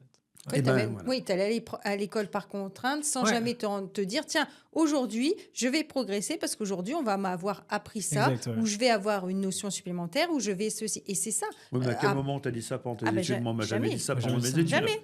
C'était si tu connais pas tes verbes irréguliers, boum, tu te fais planter, c'est tout. Exactement. Voilà, il y a un côté coercitif où il y a plus de plaisir pour apprendre. Où j'ai vraiment appris, c'est quand j'étais à l'étranger, dans des classes françaises à l'étranger, où là, il y a un mode pédagogique totalement différent et qui se rapproche beaucoup de ce que l'on fait nous. C'est-à-dire il y a un moment. Alors attention, hein, il faut apprendre les choses. Oui, bien sûr. Mais qu'est-ce qui est important? Tu l'as très bien dit tout à l'heure. On peut très bien, d'une manière ludique, apprendre. La finalité, c'est d'apprendre. Sauf que le mot travail, il ne faut pas oublier que c'est étymologiquement la souffrance. Donc, on pense qu'aller à l'école ou aller au travail, il faut souffrir.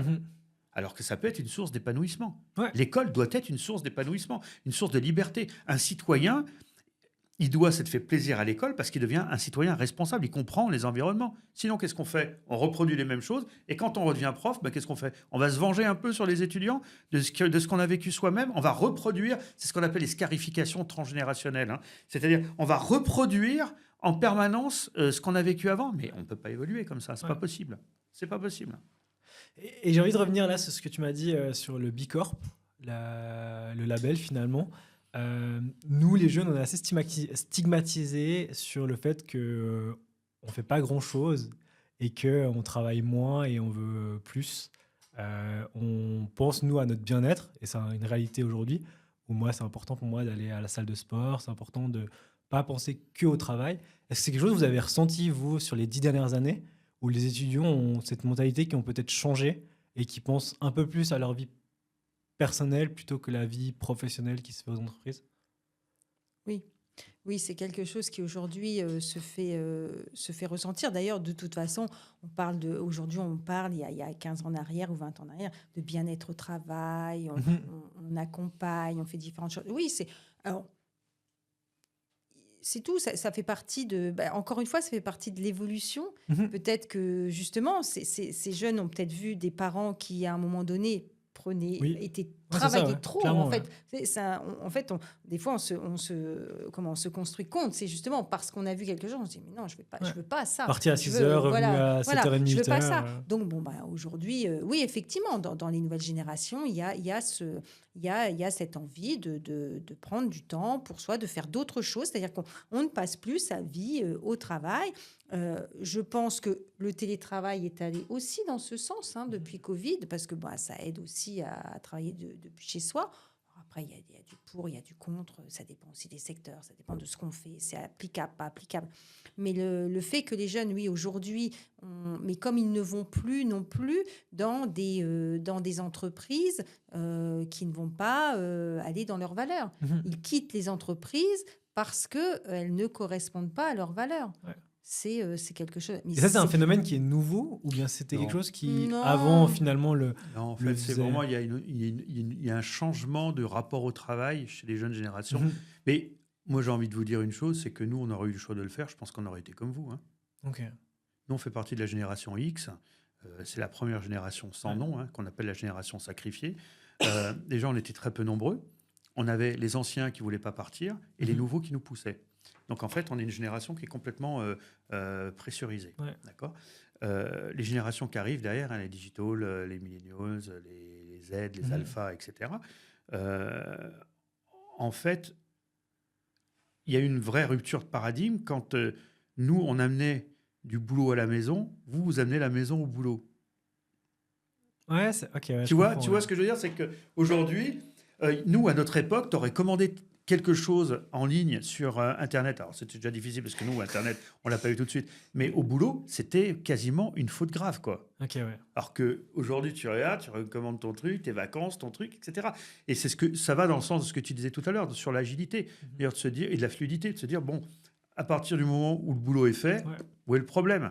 Sauf que dans le système hiérarchique, le hiérosarchaès, hein, l'ordre sacré, c'est ça l'étymologie du mot hiérarchie, hein, eh bien, il faut absolument qu'il y ait cette souffrance, ce pouvoir qui soit diffusé au fur et à mesure. En fait, c'est une question de pouvoir, c'est tout.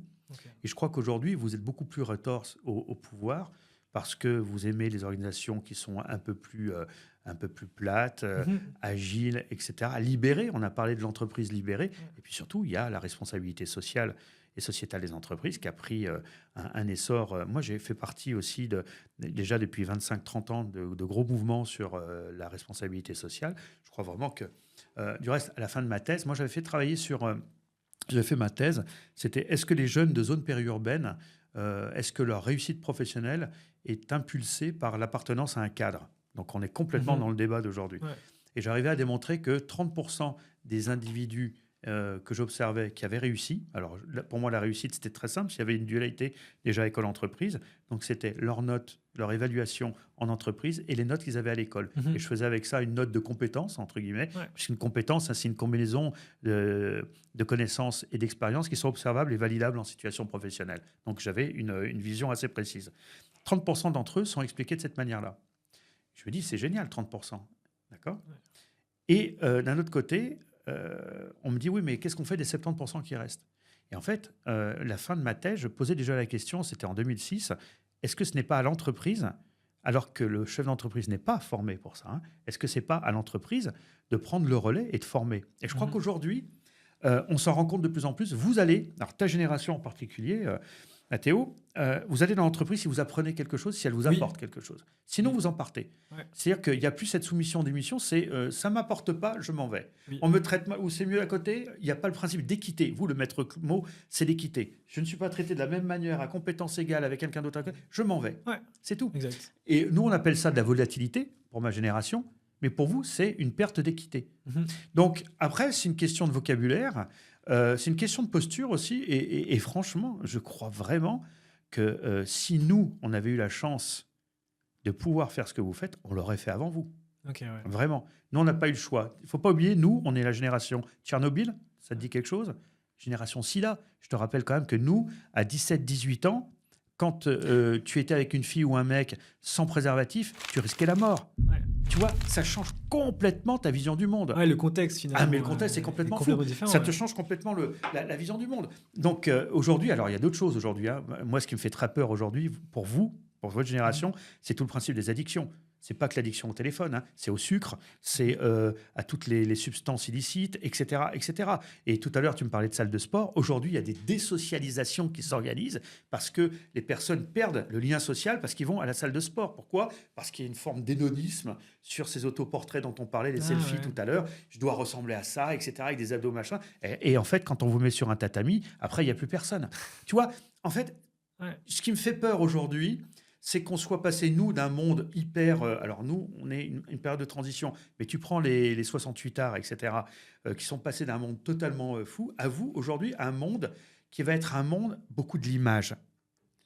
Et tu vois, et voilà, et artificiel, un monde un peu d'illusion. Ouais. Du reste, le 6 décembre, là, on organise un colloque sur le discernement, l'intuition et l'intime conviction, et on a un chercheur qui s'appelle Yves Rossetti, qui est un prof de neuro, qui va venir nous faire une conférence sur les illusions du cerveau. Je t'invite vraiment à venir voir. et puis on mettra même un lien pour qu'on puisse le suivre en ligne, parce que c'est intéressant de voir comment notre cerveau, avec nos préconstruits, avec tous ces préjugés qu'on a, qu'on a en héritage quelque part, eh bien, on voit le monde d'une certaine manière, et surtout, notre cerveau est aussi feignant, c'est-à-dire qu'il le voit comme ça l'arrange. Ouais. Tu vois ? Et donc, il faut être capable, et c'est ça le but de l'éducation, c'est d'aller voir ailleurs, de se dire que cette tasse, on la voit de telle manière, on peut la voir de dessous, on la verra différemment. Moi, si je la vois d'ici, c'est autre chose, c'est une oreille, etc., etc. Eh bien, il faut arriver à l'argumenter et avoir ça dans son entièreté, dans la globalité. Sun Tzu disait, il faut quand même réfléchir d'une manière globale pour agir local. Aujourd'hui, le problème, c'est qu'on agit trop local sans penser global. Et ça, je pense que c'est vraiment le vrai problème. Alors, on agit, sauf qu'aujourd'hui, les réseaux, alors je suis d'accord, sauf que les réseaux, tu penses avoir une vision globale. Parce qu'aujourd'hui, tu es connecté à tout le monde. Donc, au final, tu l'as, mais elle est biaisée. Elle est biaisée dans quel sens, du coup ? Parce qu'en fait, elle est tellement... tu l'as parce qu'on te l'amène. C'est-à-dire, on t'amène ce qu'on a envie que tu vois. Tu la construis pas. C'est pas toi qui vas aller chercher. C'est-à-dire qu'aujourd'hui, je sais pas, tu veux aller à l'autre bout du monde, tu vas dire, tiens, je connais la Chine. Parce que tu as vu des images de la Chine. Mais tu n'as vu que des images qu'on a voulu t'amener. Ah, ok, ouais, je comprends là. Donc au final, on façonne ta vision du global. Ouais. Elle est complètement façonnée. Et en plus, tu vas la façonner en fonction de ce que tu vas aller chercher, si tu as été plus curieux, moins curieux ou pas. Voilà. Okay, ouais. Mais en soi, tu n'y seras pas allé. Donc, est-ce que c'est vrai? Est-ce que c'est pas vrai? Donc, tu penses avoir une vision qu'on a façonnée, notamment avec les fake news, on y revient toujours, parce que c'est facile d'accès. Mais au final, c'est une pseudo-vision globale. Ouais. Et puis les algorithmes font le travail aussi en fonction des recherches que tu as pu faire, pour te dire, ben voilà, on va te montrer telle chose, telle facette, etc., pour te plaire. Et ça, c'est vraiment, à mon sens, quelque chose d'assez compliqué, quoi. Et du reste, et ça vous amène, vous, dans un monde, je trouve que votre monde est complètement insécuritaire, en plus. Parce que, regarde, aujourd'hui, tu peux te faire lyncher juridiquement sur le net, sans avoir à passer devant un tribunal. Tu peux être lynché publiquement, quoi. Ouais. Et quand tu vois qu'aujourd'hui, je discutais l'autre jour avec des plus jeunes qui me disaient, mais monsieur, quand on va en boîte de nuit maintenant, il y a des fois, on demande sa pièce d'identité à la personne qu'on est en train de draguer, parce qu'elle nous paraît tellement plus vieille. En fait, il y a un vrai risque derrière, c'est que 5 minutes après, sur tous les réseaux, on dit voilà, celui-là, c'est un pédophile, regarde, etc. etc. Et c'est fini. Donc, en fait, vous avez un travail sur votre apparence qui est tel qu'en fait, vous devenez peut-être un petit peu sans relief avec tous ces filtres. Moi, un jour, j'ai des étudiantes, mais c'est là que c'est agréable de travailler avec des étudiants, parce que je les prends en photo, je leur montre la photo, ils me disent, mais monsieur, c'est pas nous, ça. Mais je dis, mais si, on vient de l'apprendre. Non, parce que moi, habituellement, les gens me connaissent avec ce filtre. Donc, en fait, tu vois. Ouais. Et regarde, on pourrait s'amuser à regarder tous les filtres, toutes les photos de profil des gens qu'on connaît, et on va les voir dans la vraie vie. Ouais. Ça pose vraiment ça pose des vraies questions. Ouais, je comprends. Ouais. Tu vois ? Et donc, moi, j'ai peur à un moment qu'on arrive à une forme de dépersonnalisation. Et si tu n'as pas un fond solide, ben, je pense que tu peux te perdre. Il y a de plus en plus, là, j'ai écrit un article avec Hervé Croza, qui est avocat, parce qu'en fait, nous, les profs chez nous sont aussi des professionnels, comme on le disait. Hervé Croza, par exemple, il est avocat et il enseigne le droit chez nous. Okay. Et on travaillait sur la tour de Babel aujourd'hui avec toutes ces questions d'addiction au Natel, etc. Et un jour, il y a une fille qui dit « Moi, je suis en dépression parce que le jour où je suis rentré dans ce monde-là, je n'en suis jamais ressorti. » Et donc, c'est grave. Il y a beaucoup les personnes qui n'ont pas une famille équilibrée, qui n'ont pas une unité familiale qui leur permette d'avoir une limite droite, limite gauche, etc. Mais je pense qu'aujourd'hui, il y a des personnes qui vont se perdre complètement. Oui, c'est terrible. Ça, oui, c'est terrible. Et tout à l'heure, tu parlais de fracture. Je pense que la fracture de la société... Elle est là, justement. Elle est là, la fracture. Ouais. Elle est là. Et je pense que l'école, elle a encore un rôle symbolique qui rassemble, qui doit ramener des personnes d'horizons différents, de cultures différentes, de visions différentes, pour pouvoir échanger. Parce que si on rentre dans un modèle unique, ça risque d'être très, très compliqué. Mais tu crois que cette culture-là, elle est uniquement en Suisse ou en Europe? Parce que moi, je faisais partie de ces gens-là, finalement, avant le Covid, avant 2021. Et en 2021, j'ai fait un trip seul sac à dos en Norvège, où j'ai complètement changé ma façon de penser. Le fait de manger tout seul au restaurant, il n'y a plus aucun jugement finalement. Que tout le monde te regarde dans un restaurant seul en te disant pauvre mec, qu'est-ce qu'il fout là tout seul avec mon téléphone était plus de batterie. Enfin, qu'est-ce qu'il fout là sans son téléphone? On enlève toute cette partie jugement. Je l'ai fait dans les pays nordiques. J'ai pas ressenti autant de jugement que quand j'ai mangé là tout seul au restaurant à midi. Et là, j'ai l'impression que tout le monde te regarde parce que tu es tout seul au restaurant. Qu'est-ce qu'il fait là? Je suis pas normal, j'avais pas mon téléphone avec. Est-ce que c'est que en Suisse ou finalement, est-ce que c'est un problème de société? C'est un problème de société. Okay. Tout le monde ne prend pas son sac à dos et ne va pas en Norvège. Ouais. Et c'est vrai que nous, on l'a fait avec nos enfants, par exemple. Tu sais, il y a une époque, dans les vieilles familles aristocrates, il y avait ce qu'on appelait le grand tour. Okay. C'est-à-dire qu'on envoyait les enfants, en Europe au départ, dans l'Europe c'est tellement facile que c'est dans le monde, visiter un petit peu tout ce qui se fait. C'est un peu le travail aussi si tu vas chez les compagnons du devoir, tu sais, ces gens qui font le tour du monde et qui vont voir, par exemple, une toiture faite à Fribourg, elle ne sera pas faite comme à Genève, elle ne sera pas faite comme dans le Tessin, etc. Et d'avoir une vision globale de ce qu'est une toiture. Je crois vraiment qu'il faut amener nos étudiants à voyager. Ouais. D'accord ? Comme de vrais compagnons. Le compagnon, il voyage. Il est accompagné. Le compagnon, il y a la notion de chemin dedans. Et nous, notre travail, c'est d'arriver avec eux à tracer un chemin. Ouais. Mais peut-être que le chemin, ils prendront pas ce chemin-là. Comme tu l'as dit tout à l'heure, par moment, ce chemin-là, il va beaucoup plus vite que celui-ci. Ouais. Les itinéraires B vont souvent plus vite aussi parce qu'il n'y a pas le bouchon, il n'y a pas telle chose. Et puis ceux qui savent sortir des chemins battus, c'est l'expression, souvent, ils découvrent autre chose. Comme tu le dis, peut-être qu'en Norvège, tu as découvert une opportunité de quelque chose ou la manière d'appréhender telle chose que tu n'aurais pas eu si tu étais resté ici ou si tu avais fait de l'intercanton. Tu vois, c'est ça qu'il faut arriver à comprendre. C'est que quand on dit que les voyages forment la jeunesse, forgent la jeunesse, mais c'est ça. Et le problème aujourd'hui, c'est ce que dit Rosine, c'est qu'on ne voyage pas sur son attel. Tu ne vas pas au Louvre parce que tu ne vas pas regarder le Louvre comme ça. Tu ne vas pas en Chine, au pied de la Grande Muraille, de la même manière, parce que tu n'auras pas les odeurs, tu n'auras pas ce soleil qui te tape. Tu vas l'imaginer avec la légende urbaine qu'on la voit depuis la Lune. Alors que si on voyait la Grande Muraille depuis la Lune, on verrait toutes nos routes depuis la Lune, parce qu'elle est large comme ça. Tu vois, c'est toutes ces représentations. En fait, la vie, c'est une question de perception et de représentation. C'est tout. Justement, j'ai la chance de beaucoup voyager. On parlait de Norvège, j'ai la chance de voir les aurores boréales. Une photo d'aurore boréale et les aurores boréales en vrai, ça n'a rien à voir. C'est clair. Rien à voir. En termes de sensations, de froid, d'avoir attendu à moins 15 degrés dans une combinaison pour voir ces phénomènes. C'est incroyable. Et je pense justement que la problématique, elle est là. C'est qu'on a aujourd'hui une possibilité de voyager low cost. C'est vrai, aujourd'hui, on peut voyager pour pas grand-chose. Et de sortir son téléphone, de le laisser dans sa poche et de juste se balader au milieu de la Boqueria à Barcelone, de sentir ces odeurs-là, ça donne une perception, ça te permet de prendre un peu d'auteur, d'être à Bali et de voir que les gens ils négocient pour 100 000 roupies et toi, l'équivalent en Suisse, c'est 2 francs. Voilà, ça te met en perspective plein de choses où tu te dis finalement, ce que je fais, il y a peut-être une autre manière de le faire. Exactement. Mais parce que tu prends conscience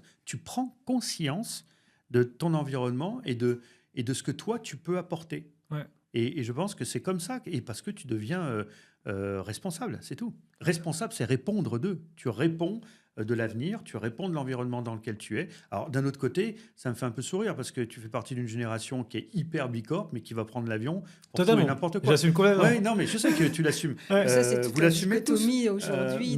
Mais d'un autre côté, après, faut pas juger l'un contre l'autre. Il faut se dire peut-être que d'aller voyager, ça nous amène aussi d'autres choses qui vont nous amener à changer nos postures sur d'autres...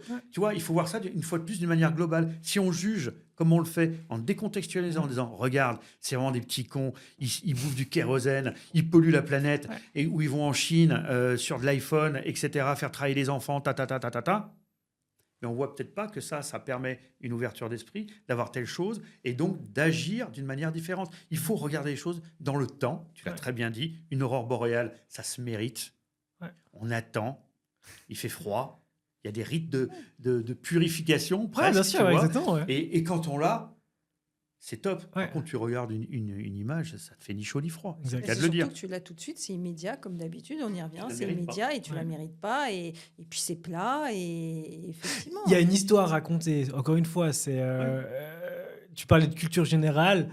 Moi, aujourd'hui, le voyage, pour la plupart de mes clients ou de mes connaissances, le voyage est une discussion à aborder qui permet de casser des liens, de se dire « Ah, ben, on a voyagé au même endroit et tac, on fait une connexion. » Et on peut parler des mêmes choses directement.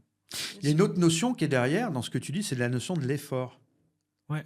Je pense que, tu vois, autant je ne suis pas pour la souffrance, mais je suis pour l'effort. Oui, ouais. Les choses doivent se mériter quelque part. C'est-à-dire que si on t'amène ça d'une manière instantanée, ça n'a pas de valeur. Ouais. Ouais, totalement. Tu vois ce que je veux dire? C'est que ça n'a pas la même valeur. En ça tout n'a cas. pas la même Ouais. valeur. Ton aurore boréale arrivée comme ça, si, tu vois, toute la différence, tu te fais une dépose en hélico en haut d'une montagne ou tu gravis la montagne, c'est pas la même chose. Ouais. C'est pas le même délire, c'est pas le même truc. Non, au exactement. passage. Ouais. Mais quelque part, il y a des choses qui se méritent. Ouais. Et c'est pour ça que les temporalités, à mon sens, il y a de la ritualité à remettre dans les temporalités. Mhm. Et l'ennui, ça en fait partie. Ouais, bien sûr. C'est ces périodes un peu de vide où tu dois te déconnecter. Parce que de toute façon, si tu ne te déconnectes pas, tu fais un ictus amnésique, tu fais un truc comme ça, tu as de plus en plus de jeunes qui consultent aujourd'hui des psys. Nous, on a regardé un peu. Ok. On est, je crois, à 23 ou 24% de jeunes de 17 ans qui sont chez les psys en Wow. Suisse. Ok. En Suisse, en Europe, etc. Alors, tu vois, ça, c'est une réalité qui, moi, m'échappe complètement. Oui, mais parce Ouais. que toi, tu as trouvé un moyen de t'aérer. Ok. Tu as trouvé un moyen de t'aérer. Et je pense qu'aujourd'hui, il y a des vraies questions. Alors, je passe aussi les parents qui, aujourd'hui, ont fait de l'enfant la chose la plus merveilleuse qu'ils puissent avoir, ce qui est vrai, mais qui vont soigner toute leur névrose avec les gamins. Alors qu'il a été mauvais en sport, et ben, il va vouloir que son fils soit bon. Il parle qu'une langue, il veut que son fils en parle 5, etc. Donc, il y a plein de parents aussi qui soignent leur névrose sur leurs enfants, et nous, on les récupère en cours, et c'est compliqué. Alors, je ne dis pas chez nous, parce que je trouve que les parents qu'on a sont plutôt sains, et je ne fais pas du clientélisme, mais les enfants qu'on a sont plutôt sains. Et moi, j'ai vu dans certains cours des jeunes, mais on se dit, mais c'est pas possible. Et là, on sent, tu vois, c'est là qu'il faut avoir un schéma de valeur, il faut avoir une forme d'altruisme, vraiment une volonté et un amour de ce métier. C'est presque sacerdotique, hein, c'est sacerdotal, pardon, que d'enseigner, parce que c'est un vrai engagement. C'est un engagement. Et un engagement, je rappelle qu'il est coûteux, il doit être communiqué et surtout, il est irréversible. Je pense qu'une fois qu'on a goûté à l'enseignement, une fois qu'on a mordu, c'est difficile d'y revenir. Okay. Tu verras quand tu feras cours. Je verrai. Il reste une quinzaine de minutes. Ça fait déjà 1h45. 1h45. C'est incroyable. Tu es vraiment bavard quand même. C'est vrai. Toi, tu parles beaucoup. Moi, j'avais envie d'aborder un dernier sujet. Au travailler ensemble. Oui. Ça fait quoi de travailler ensemble? Moi, je le vis à moitié avec ma compagne, parce qu'elle gère toute la comptabilité de mes sociétés. Mais vous travaillez ensemble, du coup, au quotidien. Oui. Ça fait quoi de mêler à la fois la vie professionnelle, la vie de famille, le couple, finalement, au quotidien? Alors, c'est marrant, parce que c'est une question qui revient souvent. Alors, pour te répondre, on m'aurait dit il y a encore 15 ans, parce qu'il y a quoi? Il y a 10 années qu'on travaille réellement ensemble. Okay. On m'aurait dit il y a 20 ans, tu vas travailler avec ton époux. J'aurais dit ah non, certainement pas. Pas du tout. En plus, on était dans deux milieux quand même différents. Ouais.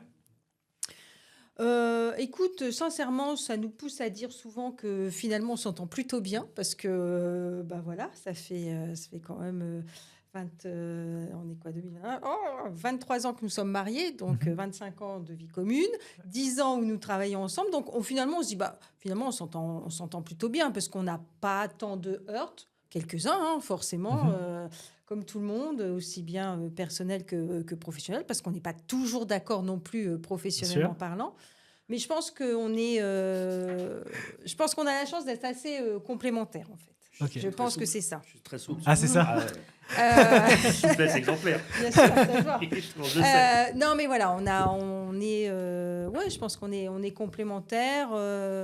Puis on est à 50-50, donc ça nous oblige aussi. C'est ça. On va dire qu'il y a une obligation de se mettre d'accord, okay. Finalement. Non, ça c'est pour effectivement. Non, voilà, on s'est mis à 50-50. Comme ça, il y a pas plus, moins. On est ensemble. On doit prendre des décisions ensemble. Non, écoute, qu'est-ce que ça fait? Je sais pas. J'allais dire rien de particulier, à vrai dire. Voilà, on apprend à travailler ensemble. Ça peut être aussi parfois. Alors, oui, ça veut dire qu'on amène aussi le boulot en permanence à la maison et on va parler de choses. Forcément, si on arrive à parler du travail, c'est en permanence. Mais à C'est un peu un l'inverse, troisième enfant quand tu regardes. oui, c'est ça. Et, et en fait, mais ça peut être aussi une force. Parce que des Ok. fois, il y a quand même la solitude du chef d'entreprise. Ouais.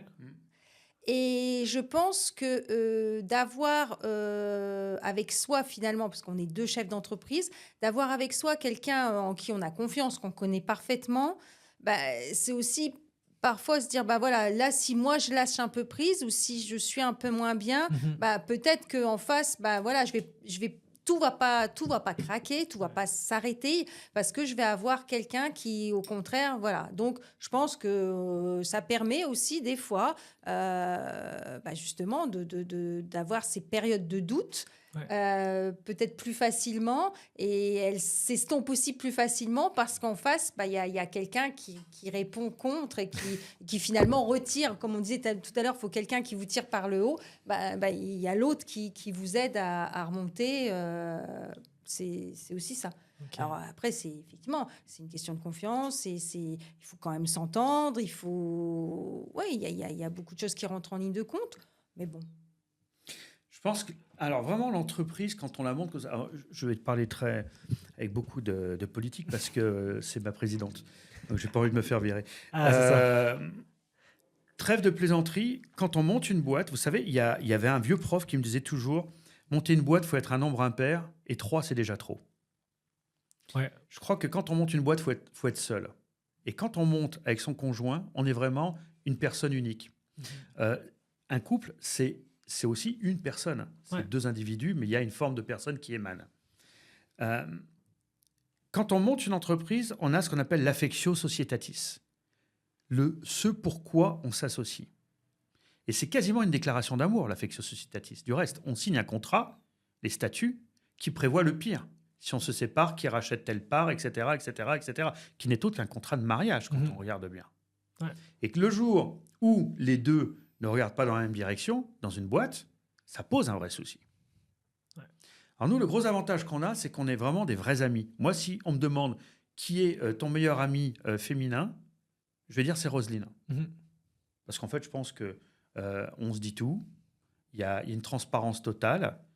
Alors après, ça peut-être aussi poser un souci parce que chacun n'a pas ou son jardin secret ou telle chose. Mais globalement, une boîte, c'est pas à toi que je vais la prendre. Tu en as aussi. C'est prenant. Ouais. Et quand on le fait à deux, c'est quand même beaucoup plus agréable. Ouais. Parce que je pense que nous, on a passé, par exemple, pendant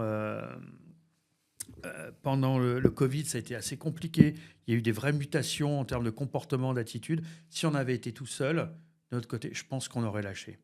Vraiment, je pense qu'on aurait lâché. On se serait dit, allez, on lâche, on fait autre chose, on part. Etc. Et là, ça donne vraiment l'envie de continuer parce qu'il y a déjà une compréhension. C'est-à-dire qu'on sait en permanence où on en est. Est-ce que financièrement ça va? Est-ce que par rapport à telle chose c'est bon? Est-ce que là on a telle chose? Donc je pense qu'il y a vraiment une entraide et une prospérité mutuelle qui est assez forte. Okay. Et tu vois, les vieux modèles où tu avais le chef d'entreprise, son épouse qui était à la maison ou sur un autre chose, je pense que pendant le Covid, par exemple, je pense qu'il y aurait eu un vrai problème. Là, on s'est serré les coudes et on y est allé ensemble. Et avec les enfants, parce que les enfants aussi, ils sont très impactés. On ne se rend pas compte, mais sont très impactés par l'école. Ouais. Du reste, quand on va à l'étranger, on dit mais tu veux pas monter une école ici? Tu nous emmènes toujours des endroits où il y a des écoles. Parce que moi, c'est une passion. Quand je vais à l'étranger, voir une école, je trouve ça génial. Les étudiants, c'est génial. Donc oui, c'est compliqué, mais je pense que si on fait le bilan global, c'est beaucoup plus bénéfique qu'on ne le croit. Et puis ça force à travailler ensemble, à partager des choses ensemble, à confronter des points de vue. Roselyne a plutôt un point de vue qui va être hyper structuré, très sur le care, etc.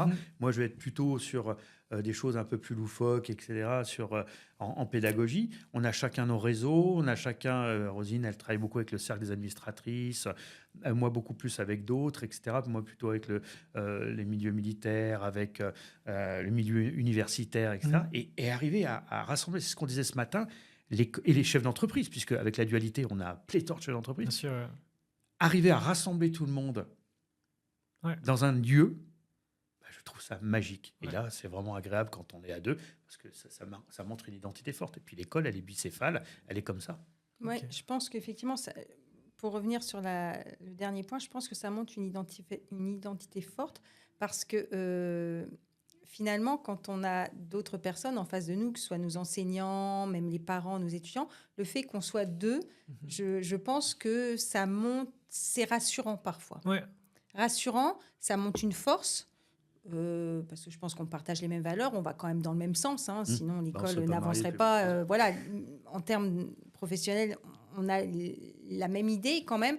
Donc finalement, ça forme un tout qui est, voilà, deux personnes à la place d'une en face de soi. Je vais dire, ça impose peut-être plus encore que parce que on va dans le même sens et qu'on dit les mêmes choses, en fait. Et donc, finalement, par rapport aux personnes qui vont graviter autour de nous, je pense que ça forme effectivement un ensemble Oui, puis ça veut dire qu'on s'engage pleinement. Voilà. C'est-à-dire que nous, on n'a pas d'autre activité à côté. Donc, globalement, ça veut dire que ce qu'on fait, on y croit. Ouais. C'est un projet de vie. On l'a toujours dit, l'école, pour nous, c'est un projet de vie. Parce que c'est aussi en regardant nos enfants, on s'est dit, tiens, là-dessus, on pourrait peut-être faire évoluer telle chose, etc. Et c'est pour ça qu'on a dit à un moment, pour revenir au départ, pourquoi on crée une école. C'est aussi pour se dire, tiens, si on devait mettre nos enfants dedans, est-ce qu'on le ferait? Et c'est ce qu'on a fait avec notre fils, et c'est ce qu'on fera peut-être certainement avec notre fille plus tard. Parce qu'en fait, on croit vraiment dans ce modèle-là. Ouais. Et pas dans notre école, dans le modèle en tant que tel. Dans la façon d'apprendre, on y revient encore, dans cette façon d'apprendre un peu différente, où effectivement, il n'y a pas que ce qu'on va t'apprendre, mais il y a aussi le voyage. Tout ça en fait partie, en fait. Pour moi, c'est hyper important. Ce que tu as fait d'aller voyager, pour moi, c'est tout aussi formateur.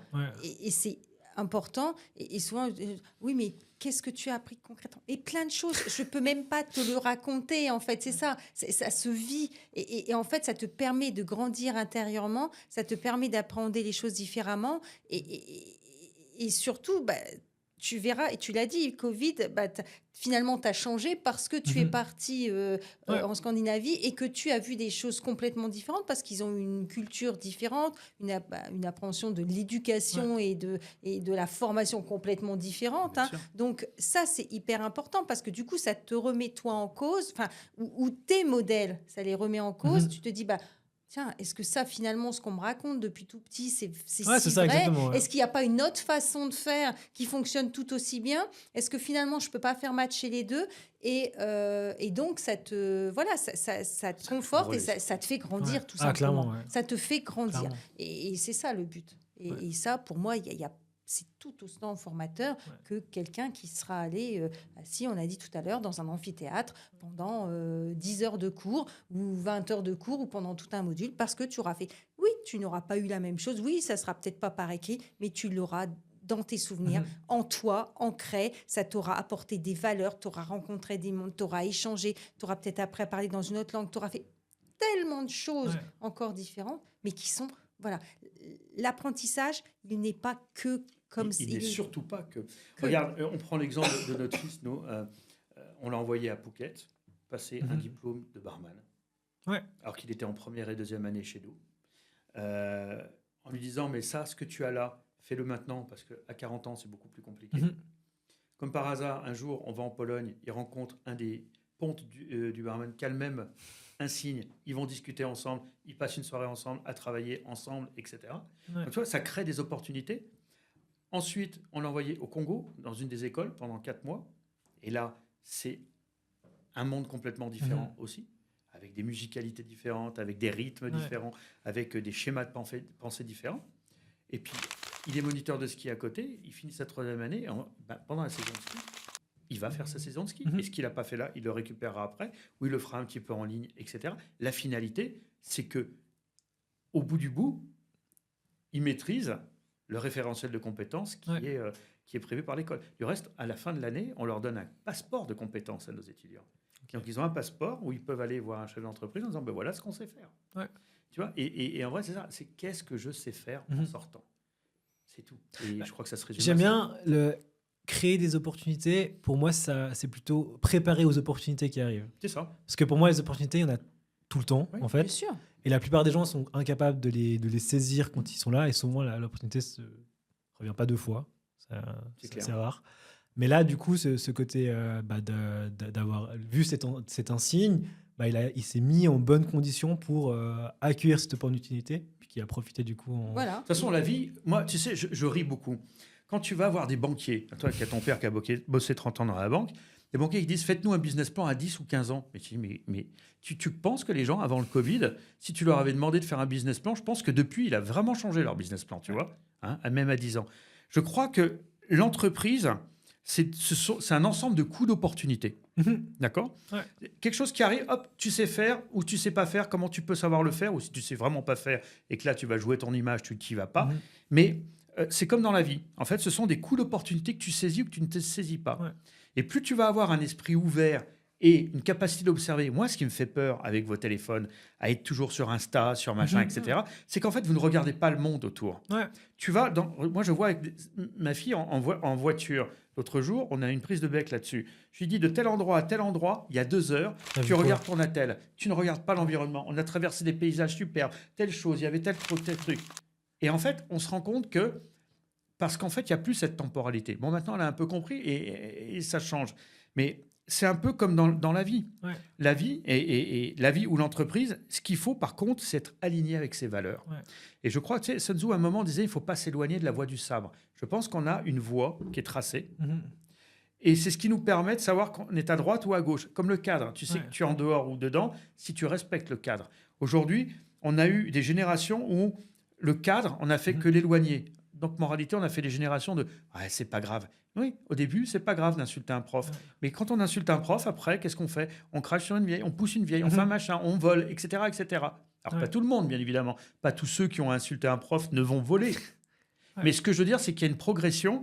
Et si à un moment, on ne dit pas « Attention, là, tu t'éloignes », un avion, s'il n'a pas une tour de contrôle qui lui dit « Attention, vous sortez de votre espace aérien », le pilote, il est toujours libre de dire « je sors parce que j'ai besoin de le faire, parce que localement, vous n'avez pas vu un nuage d'oiseaux ou un orage ou telle chose. » D'accord ?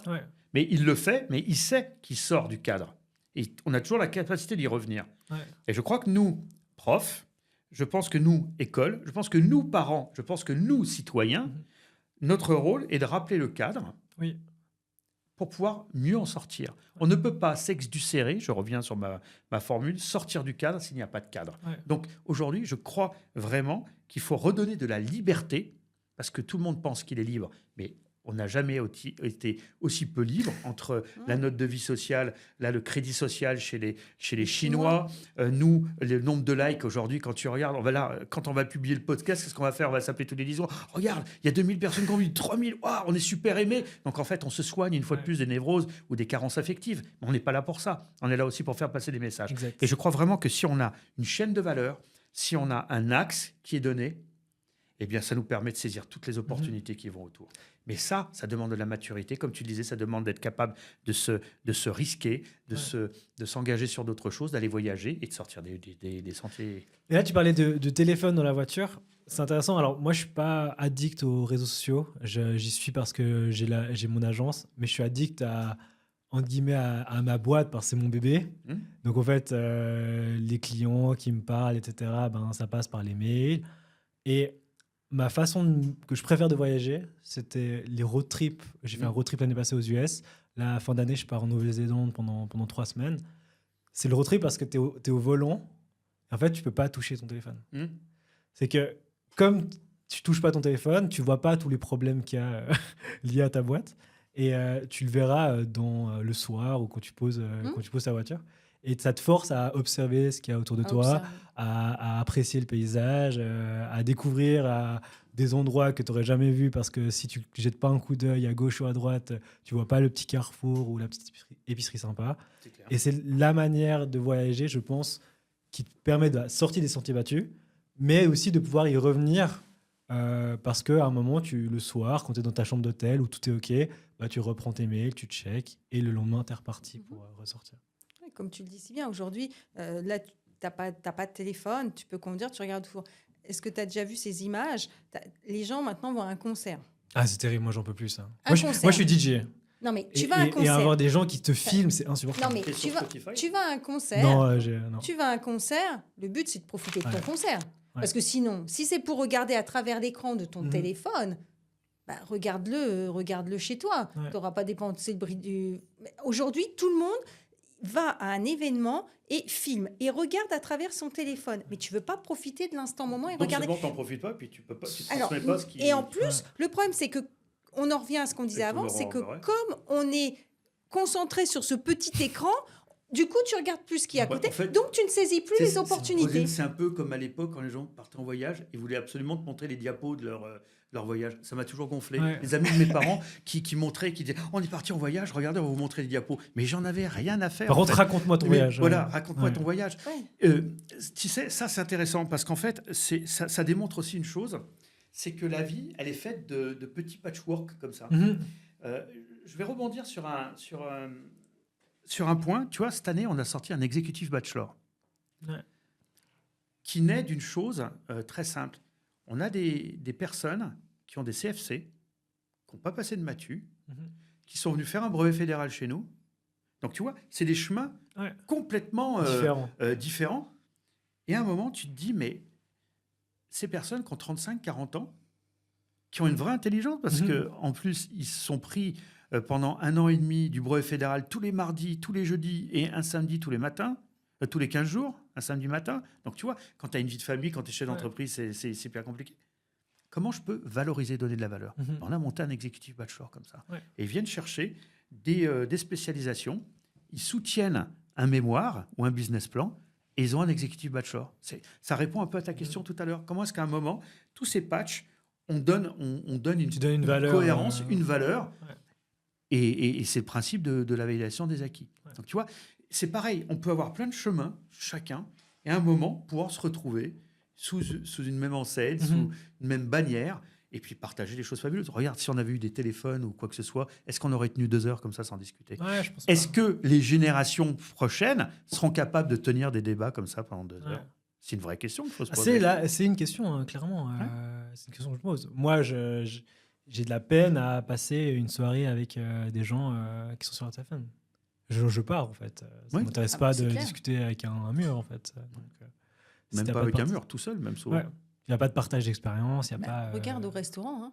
Des gens qui sont Ah, là en mais c'est face de terrible. l'autre et qui ont des Terrible. Nous, on Il est interdit. À table, il est Ah bah, interdit. c'est Ouais, interdit. mais je Et comprends, d'ailleurs, ouais. même quand on est au restaurant, on regarde les gens autour, mais je me dis, mais c'est dommage, ils n'ont rien à se dire, ces personnes. C'est Après, on en vient donc, du coup à la facilité, c'est qu'on l'a fait une fois, du coup on l'a fait 2 fois, 3 fois. Et c'est comme tu viens de dire, hein, L'addiction. l'addiction et surtout si on t'a jamais dit ça, ben tu vas continuer, et puis tu seras habitué à faire ça. Attends, mais moi, depuis que je vais sur TikTok, je suis comme un fou.